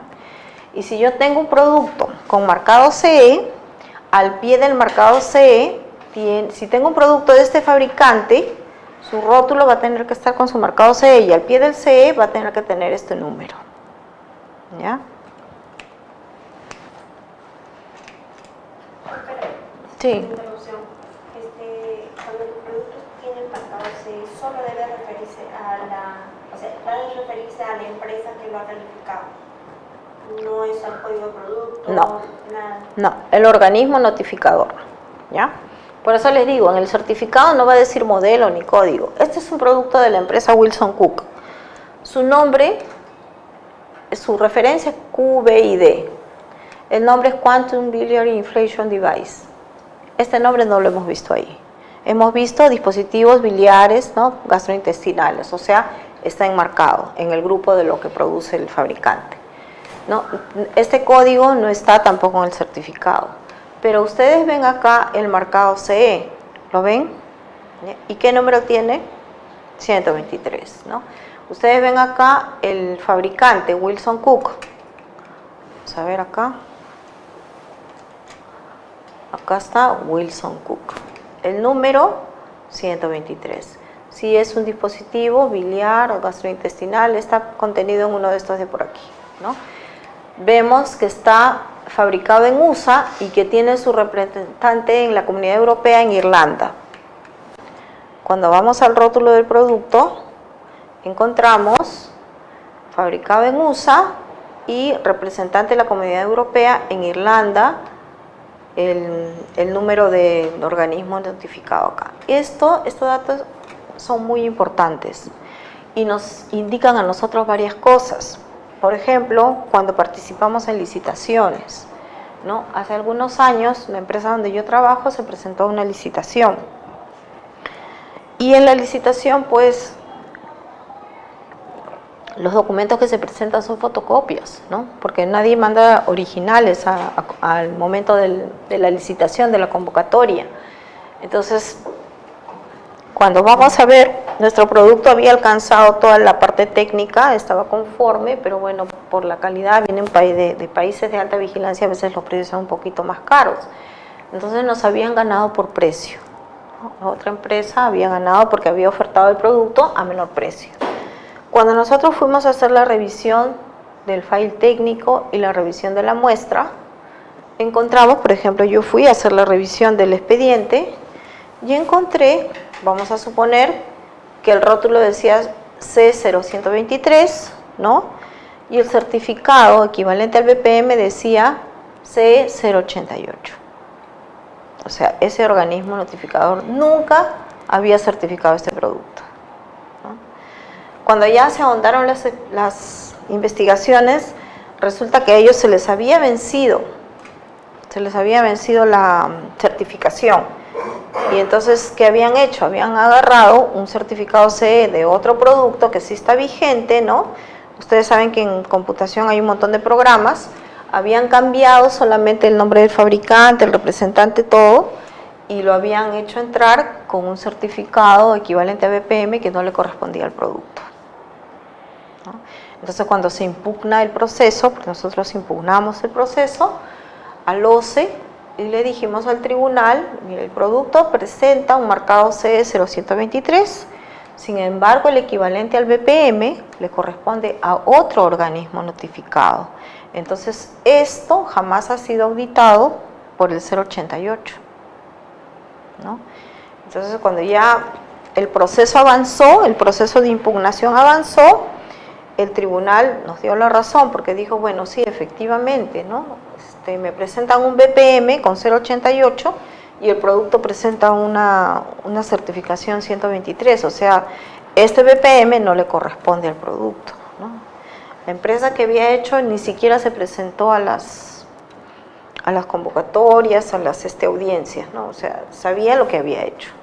Entonces, esta información, por ejemplo, a nosotros nos sirve para hacer un match de los documentos y para poder verificar que lo que se esté presentando es realmente fidedigno, es realmente confiable. Por ejemplo, cuando en la empresa a mí me dicen, vamos a registrar un producto, lo primero que yo les pido es, porque la mayoría son productos extranjeros, su certificado CE y su ISO 13485. Si no tiene eso, no me voy a dar el trabajo ni de traducirlo, no, porque si no tiene eso, yo no tengo cómo demostrar calidad. No tengo cómo demostrar que el producto ha sido fabricado dentro de un sistema de gestión de calidad. Entonces, para empezar, no voy a cumplir con los requisitos que me pide DIGEMIT, porque me pide que yo tenga un BPM. No voy a cumplir con eso, ¿no? A veces se ven casos de que hay entidades reguladoras que sí le ponen en el certificado, ¿no? Cumple con buenas prácticas de fabricación, ¿no? Y no tiene nada de esto, no tiene ningún otro sistema de gestión de calidad. Yo particularmente no registro esos productos porque no ofrecen ninguna garantía, ¿ya? Entonces, el organismo notificado es la organización que verifica si los procedimientos apropiados de evaluación de la conformidad se han seguido. Se conoce con el nombre de organismo notificador. Se trata de un organismo de certificación, acá está, certificación que la autoridad competente de un país, de un Estado miembro, designa para llevar a cabo una o más de los procedimientos de evaluación de la conformidad descritos en los anexos de las directivas europeas, ¿no? El organismo notificado deberá estar capacitado para realizar todas las funciones establecidas en los anexos de que haya sido designada y la directiva establece los criterios de autoridad competente para evaluar si los organismos de certificación están suficientemente calificados para actuar como organismos notificados. Ahora, ¿qué trata de decirnos esto? Ustedes van a ver en internet una lista enorme de organismos notificados.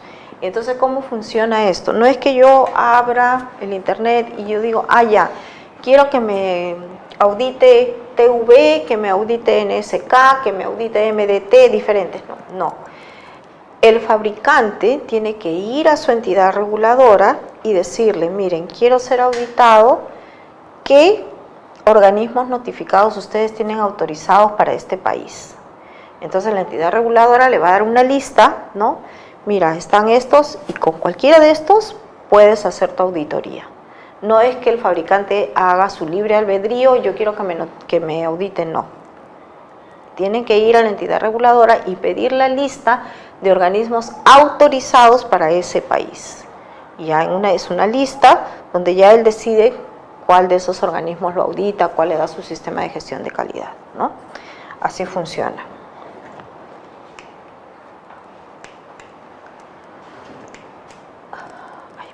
Ay, Dios.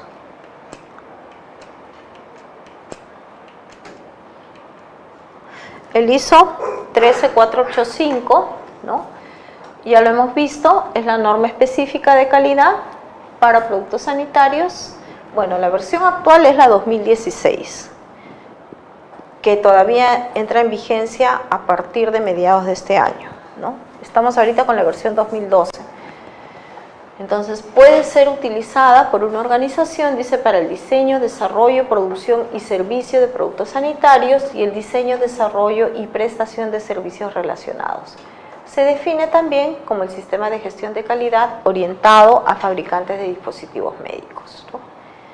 Entonces, este documento también es un equivalente de BPM.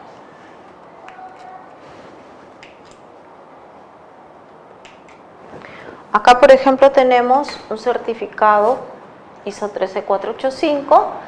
Las siglas que ven arriba, ustedes BSI, es el organismo notificador. Los sistemas de calidad 13485 también son emitidos por organismos notificadores, al igual que el CE. Y lo que siempre tenemos que ver nosotros en un certificado ISO, de igual manera que en el CE, que esté el nombre del fabricante, ¿no? El nombre y su dirección, el número de certificado, ¿no? Y el alcance. Siempre que evaluemos un documento de calidad, nosotros tenemos que ver cuál es el alcance de ese certificado, ¿no? Que ellos lo colocan con el nombre de scope, con la palabra en inglés scope, que es alcance.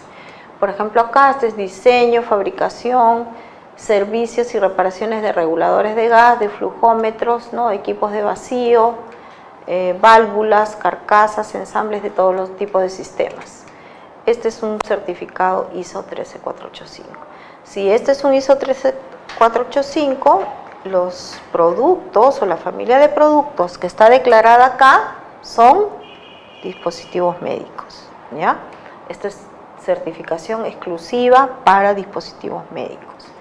Ahora, a diferencia del certificado CE, el ISO 13485 no obliga a colocar el número de identificación, ¿ya? El CE, un certificado CE sí o sí va a estar contenido el número de identificación del organismo notificador. En el caso del ISO 13485 puede tenerlo como no. O sea, no es mandatorio que esté acá el número de identificación del organismo notificador, ¿ya?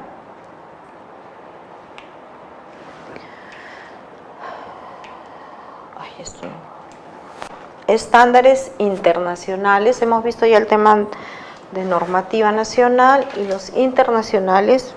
Acá yo les he traído los estándares más comunes, porque en estándares internacionales nos podríamos pasar días hablando de estándares internacionales, son un montón. Pero acá les he traído los más conocidos, ¿no? Por ejemplo, el que vimos hace un momento, el ISO 14971, que es la gestión de riesgos, ¿no? Para dispositivos médicos también. Dispositivos médicos, aplicación de una gestión de riesgos. El ISO 10993, que son pruebas de evaluación biológica para dispositivos médicos y evaluaciones y ensayos dentro de un proceso de gestión de riesgos. O sea, este ISO está vinculado a este de acá, ¿ya? El ISO 10993-7, evaluación de dispositivos médicos, la parte 7, que tiene que ver con todo lo que son residuales de esterilización con óxido de etileno, ¿no? ¿Por qué creen ustedes que será importante evaluar los residuales de esterilización de un producto que es esterilizado con óxido de etileno?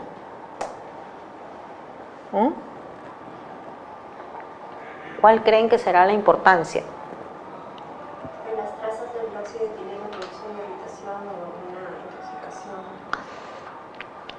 intoxicación. Las trazas, claro, el pasar el límite permisible de las trazas puede traer problemas al paciente, ¿no? Problemas respiratorios, pero lo más crítico es que el óxido de etileno es cancerígeno. Entonces, no se pueden usar dispositivos médicos que no hayan sido trazados para ver qué cantidad de residuales quedaron, ¿ya? Porque podríamos estar cargando cancerígenamente al paciente. Por eso, cuando nosotros tenemos productos esterilizados con óxido de etileno, sí o sí tenemos que presentar los residuos, ¿ya? Y los residuos se calculan sacando los dispositivos médicos de la carga, de la cámara de esterilización, y se deja airear por unos días, ¿no? Luego que se deja airear, se hace la determinación para ver cuánto residual tiene. Y ese residual debe estar debajo de los límites permisibles que establece esta ISO de acá, ¿ya? Acá está tabulado qué cantidad debe quedar de clorhidrina de etileno, que es un metabolito, y de óxido de etileno, ¿ya? ¿Por qué? Porque estos son residuos que pueden ser dañinos al paciente. Es por eso que esto también es de cuidado cuando se reesterilizan dispositivos médicos que son para usar una sola vez. El dispositivo médico, una vez que se esteriliza, sale con una carga de óxido de etileno. Lo que nosotros tenemos que ver es que esa carga sea menor al límite permisible. Por ejemplo, supongamos que el límite permisible sea 4 miligramos por dispositivo y el dispositivo que sacamos recién hecho de fábrica tenga 0,1 miligramos. Está dentro del límite permisible, lo utilizamos, ¿no es cierto? Pero si ese dispositivo lo reesterilizan, lo someten nuevamente a otra esterilización con óxido de etileno, ¿no? Va a tener su carga inicial 0,1 más lo que se cargue en la segunda, en la tercera y en la cuarta esterilización, ¿no? Entonces, eso va a ir aumentando. ¿Qué garantía tenemos de que esté dentro de los límites cuando estamos aplicando un dispositivo que ha sido reutilizado, que ha sido reesterilizado varias veces, ¿no? Entonces, esa información es importantísima porque está ligada a la seguridad del paciente. Este de acá, el ISO 11135, esterilización de productos para el cuidado de salud con óxido de etileno, requisitos para el desempeño. O sea, este ISO nos indica cómo hacer la esterilización, el método de esterilización de los dispositivos médicos. Este de acá es otro ISO también muy conocido, ¿no? Ambientes controlados asociados a áreas limpias, clasificación de limpieza de aire. Este ISO también es otro ISO aplicado para dispositivos, empaque para dispositivos médicos esterilizados en su etapa final. Este también habla de empaque, la parte 2, los requisitos de validación para el formado, sellado y ensamble de procesos. Y procesos de ensamble, perdón. El ISO 1041, la información suministrada por el fabricante con dispositivos médicos. Este ISO de acá, los símbolos usados en los rótulos de los dispositivos, ¿no? El 980 también son símbolos gráficos usados en el rotulado de dispositivos médicos, ¿no? Acá tenemos otro ISO para esterilización de dispositivos médicos. El IEC, este famoso IEC, lo vamos a encontrar en dispositivos médicos que usan energía eléctrica o los equipos, ¿no?, que tienen un certificado de seguridad IEC.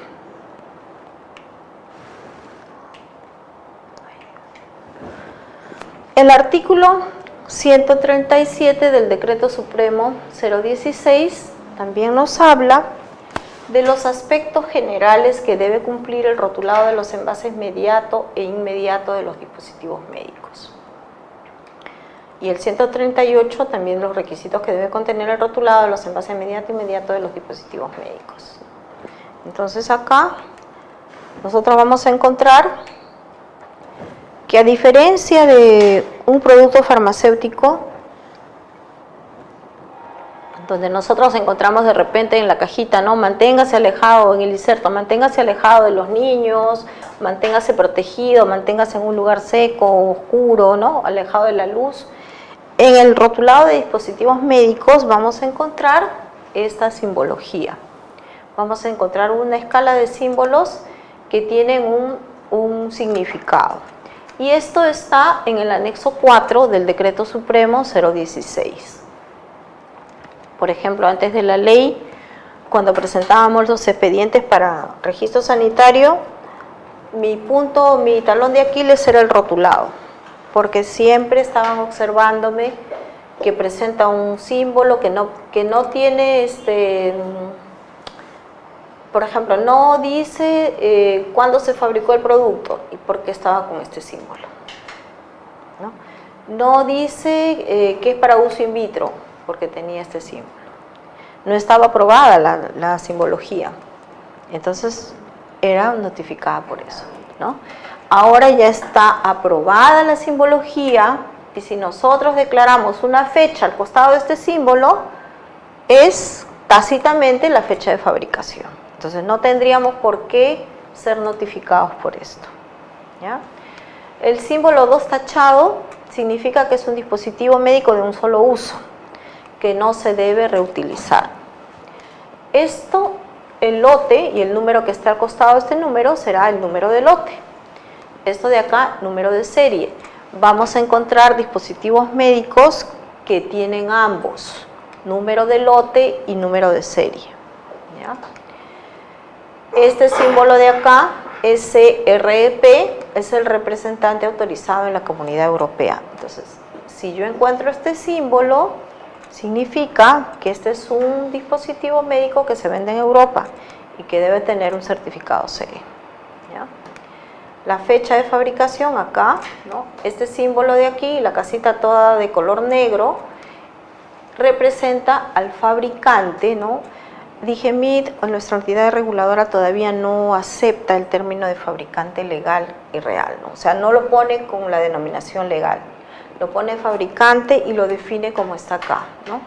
Para el caso de dispositivos médicos se considera fabricante a la persona natural o jurídica responsable del diseño, fabricación, empaque o acondicionamiento, ensamblado y rotulado de un dispositivo médico para su comercialización. El fabricante será el responsable del producto final, independientemente que las operaciones antes mencionadas sean realizadas o no por esta misma persona o en su nombre por otras, ¿no? Entonces, acá no nos da la definición de fabricante legal, pero sí acepta el tema de que es el responsable. O sea, la empresa que va declarada junto a este símbolo es la empresa responsable de los procesos de fabricación, ¿ya? Este símbolo de acá, precaución, consúltese en los documentos adjuntos, es también un símbolo muy importante, y este de acá es consultar las instrucciones de uso. Entonces, acá tengamos cuidado con algo. Vamos a encontrar dispositivos que solamente tienen este símbolo de acá, el librito con la letra I, ¿no? Que significa que debo consultar las instrucciones de uso. Pero vamos a encontrar acá algunos dispositivos que tienen las dos simbologías, los dos iconos, tienen el libro y tienen el signo de exclamación. ¿Qué significa esto?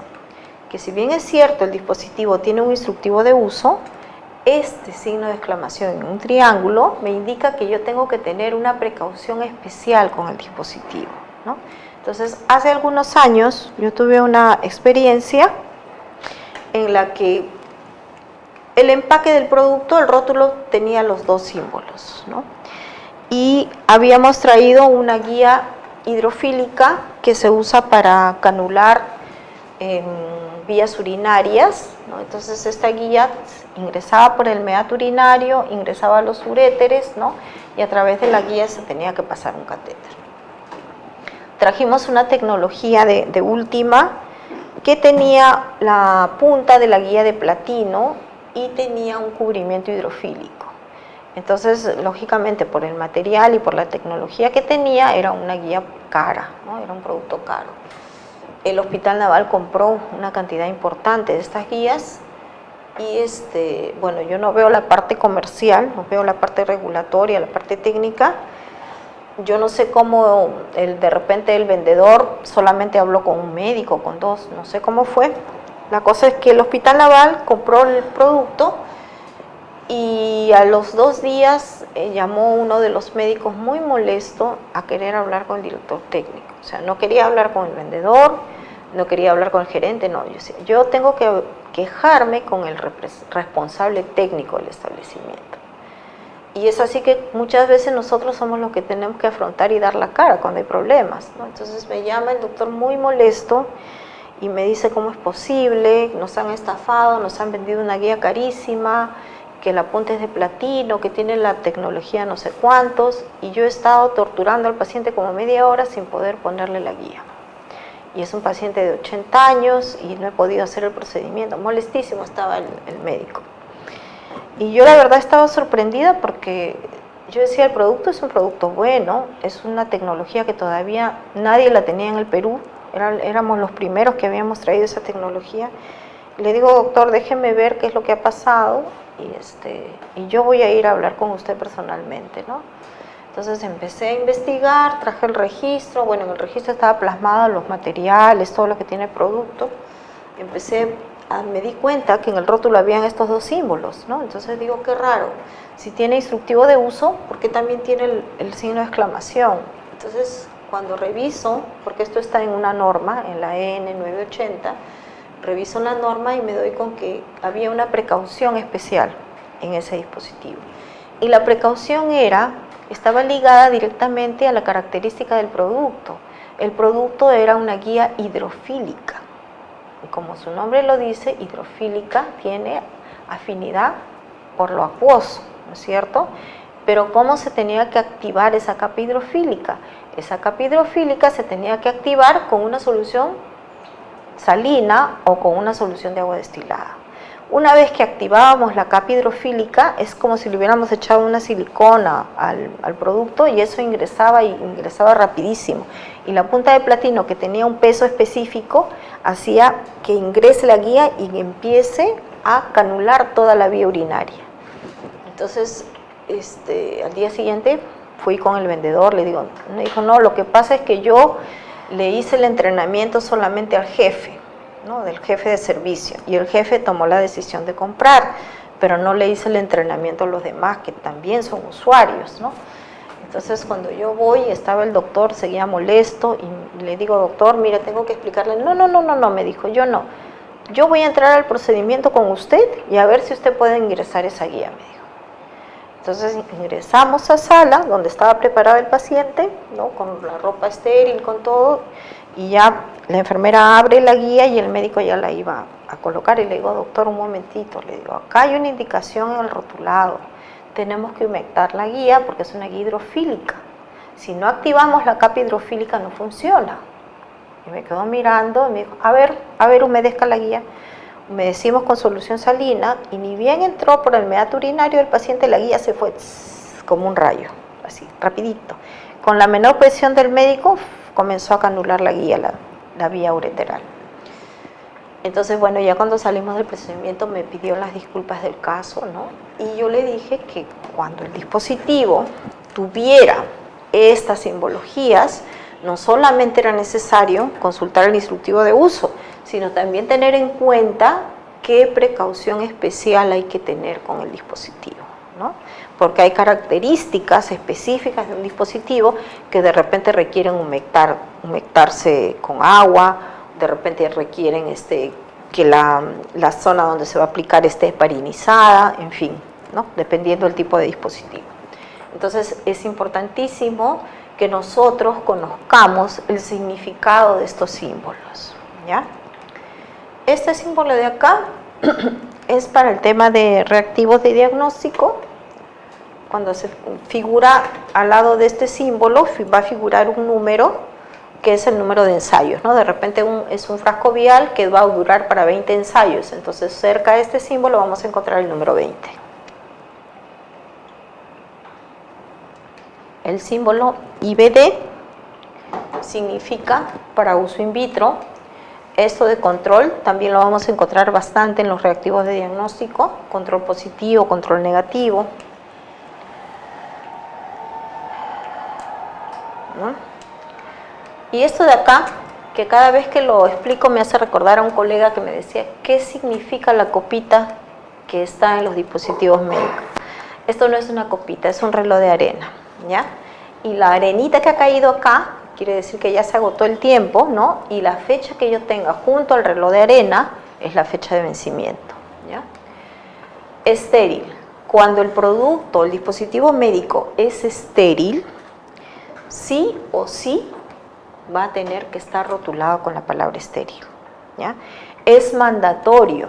Cuando un dispositivo médico es estéril, tiene que estar declarado en su rotulado. La condición de esterilidad tiene que estar declarada en su rotulado y no solo eso, tiene que estar declarado el tipo de esterilización que le han aplicado, ¿no? Si es una esterilización usando vapor de agua o calor seco, ¿no? Tendrá este símbolo. Si es usando óxido de etileno, tendrá este símbolo. Si es usando radiación, irradiación, tendrá la letra R, ¿no? Pero sí o sí, si el producto es estéril, tiene que declarar en el rótulo la condición de estéril y el método con el que fue esterilizado. Cuando nosotros tengamos un producto que es no estéril, no es mandatorio que declare no estéril. Tácitamente, si yo veo un dispositivo médico que no tiene ningún símbolo de esterilidad, es no estéril. Puede adicionalmente el fabricante ponerle la palabra no estéril, pero no es mandatorio. Lo que sí es mandatorio colocar el símbolo cuando es estéril y colocar con qué método se esterilizó el producto. Acá, no reesterilizar, ¿no? Acá tenemos el triangulito que dice no estéril, ¿no? Esto de acá indica que no se debe utilizar si el envase está dañado. Y esto, por ejemplo, lo vamos a tener en todos los productos estériles, esto de acá. ¿Qué pasa si un producto estéril se encuentra con el envase roto? La barrera estéril ya se rompió, ¿no? Se rompió y han ingresado todas las bacterias del ambiente. Entonces, muchas veces son dispositivos médicos que van a entrar a la sala de operaciones, que van a entrar a UCI, donde el paciente es un paciente delicado y no podemos poner un dispositivo médico que no esté debidamente esterilizado. Entonces, esto de aquí, cuando el envase ya está roto, significa que la barrera estéril ya no existe, ¿no? Sí.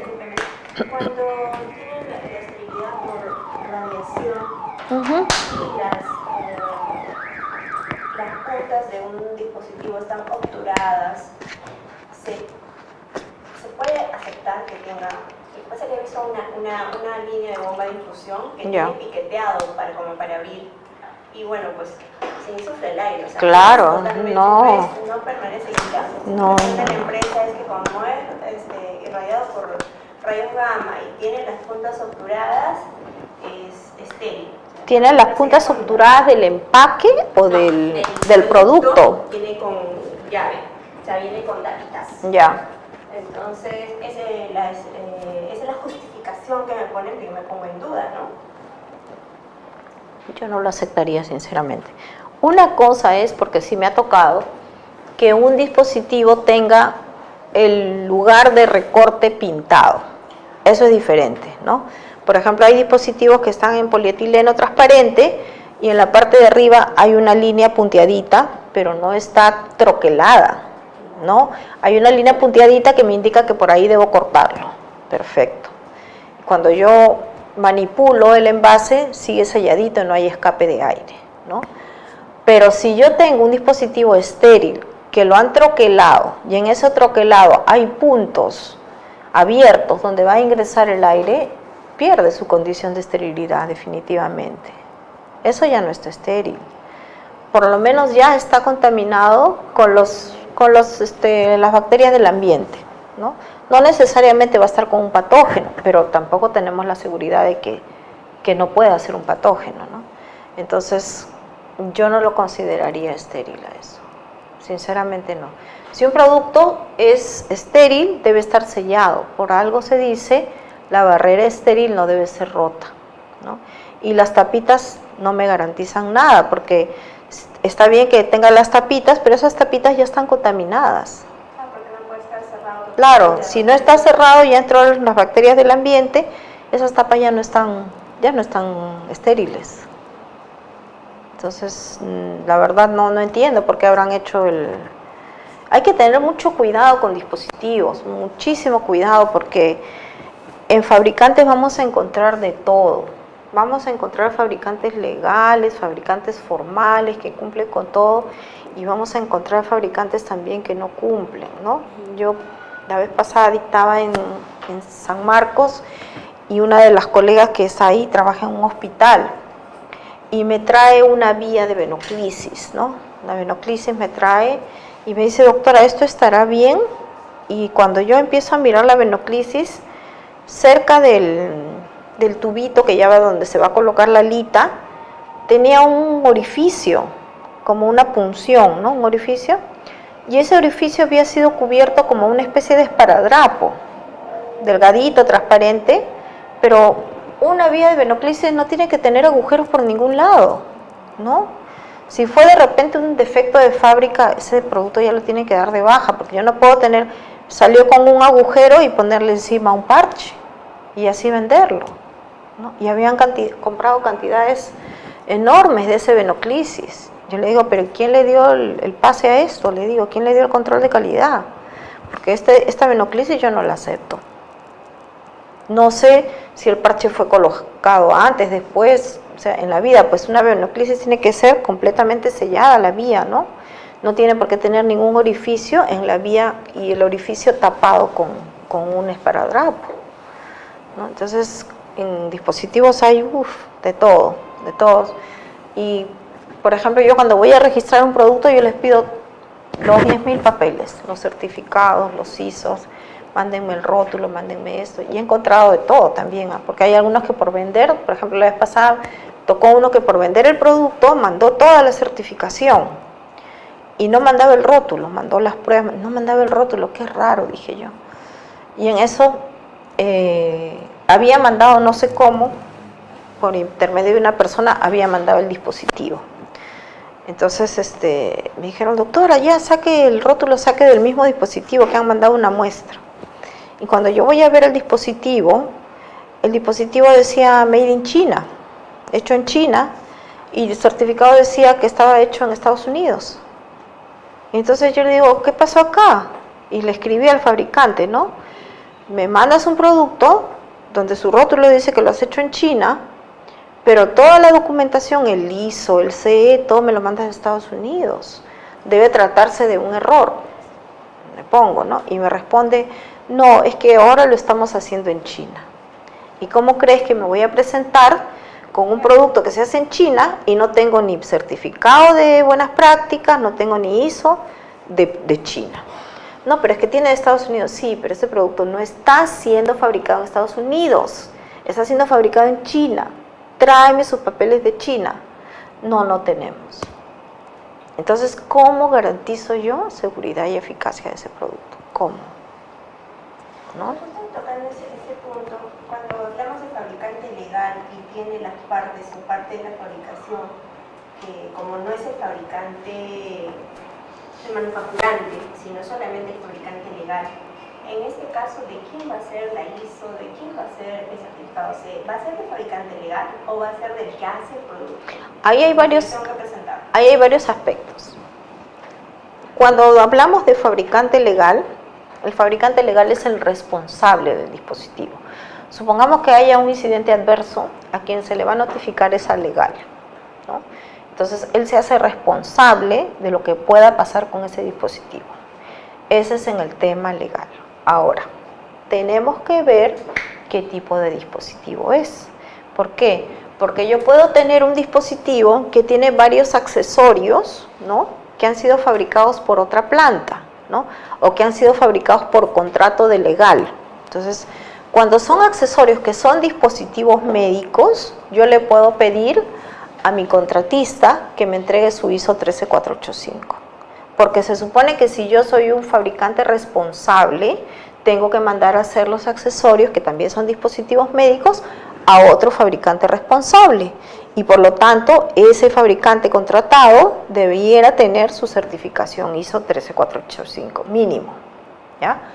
Eso por un lado. Pero cuando tengo, por ejemplo, equipos, que muchas de las piezas o de los accesorios no son dispositivos médicos, entonces difícilmente yo voy a poder tener una certificación ISO 13485, porque no es dispositivo médico. Por ejemplo, un equipo que a veces tienen unas llaves como tipo inglesas, ¿no?, que son para desentornillar o poner algún perno en el equipo. Esa llave no es un dispositivo médico y eso lo fabrica otro fabricante. Entonces es imposible que al que hace la llave inglesa, que viene a ser accesorio del equipo, porque lo es, me vaya a presentar una certificación ISO 13485, porque ese componente, ese accesorio no es un dispositivo médico. Entonces nosotros tenemos que ver bien. Si vemos que los accesorios son dispositivos médicos, sí o sí, el fabricante contratado debe demostrarme a mí una certificación de calidad.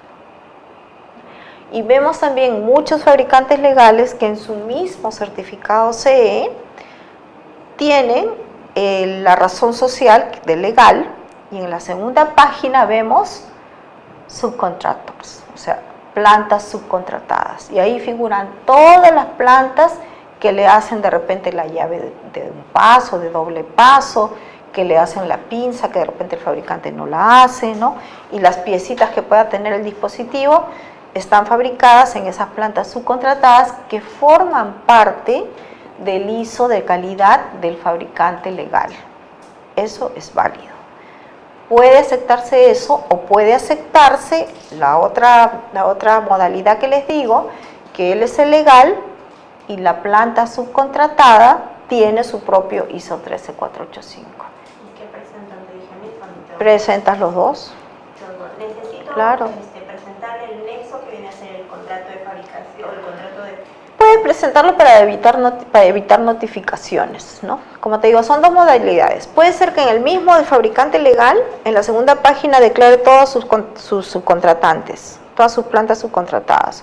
O puede ser que el fabricante legal esté solo en el ISO, pero al que contrató también tiene su sistema de calidad. Lo que tenemos que demostrar es que tenemos una garantía de que el dispositivo es seguro y eficaz y que ha sido fabricado dentro de un sistema de gestión de calidad, ¿no?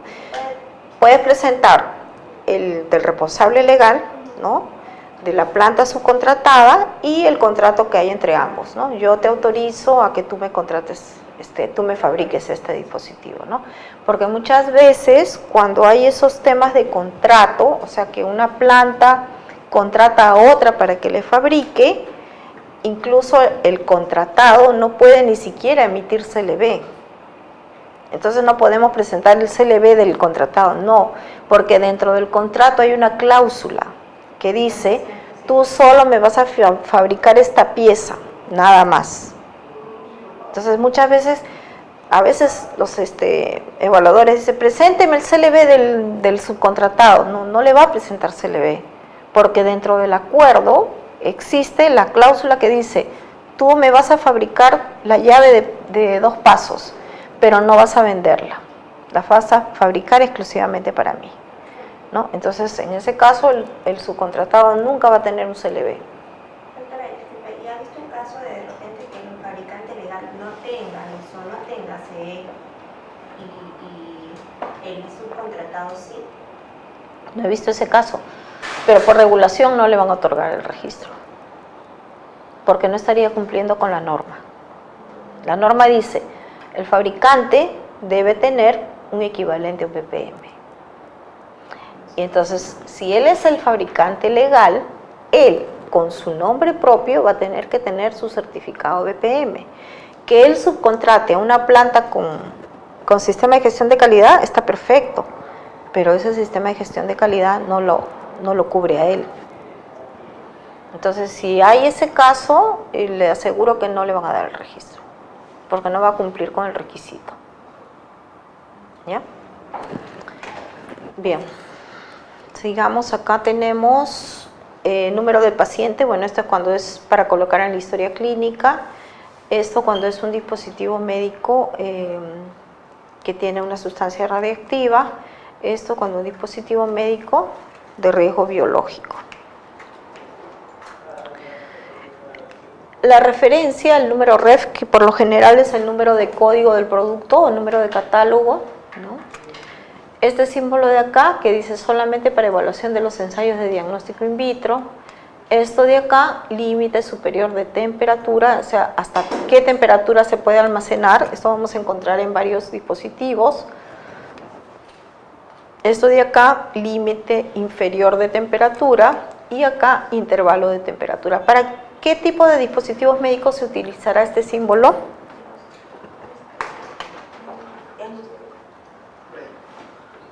Ah, el break. Ay, ya. A ver.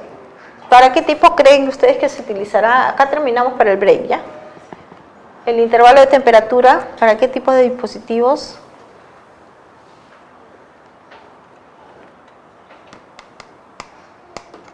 Para los dispositivos que tienen cadena de frío.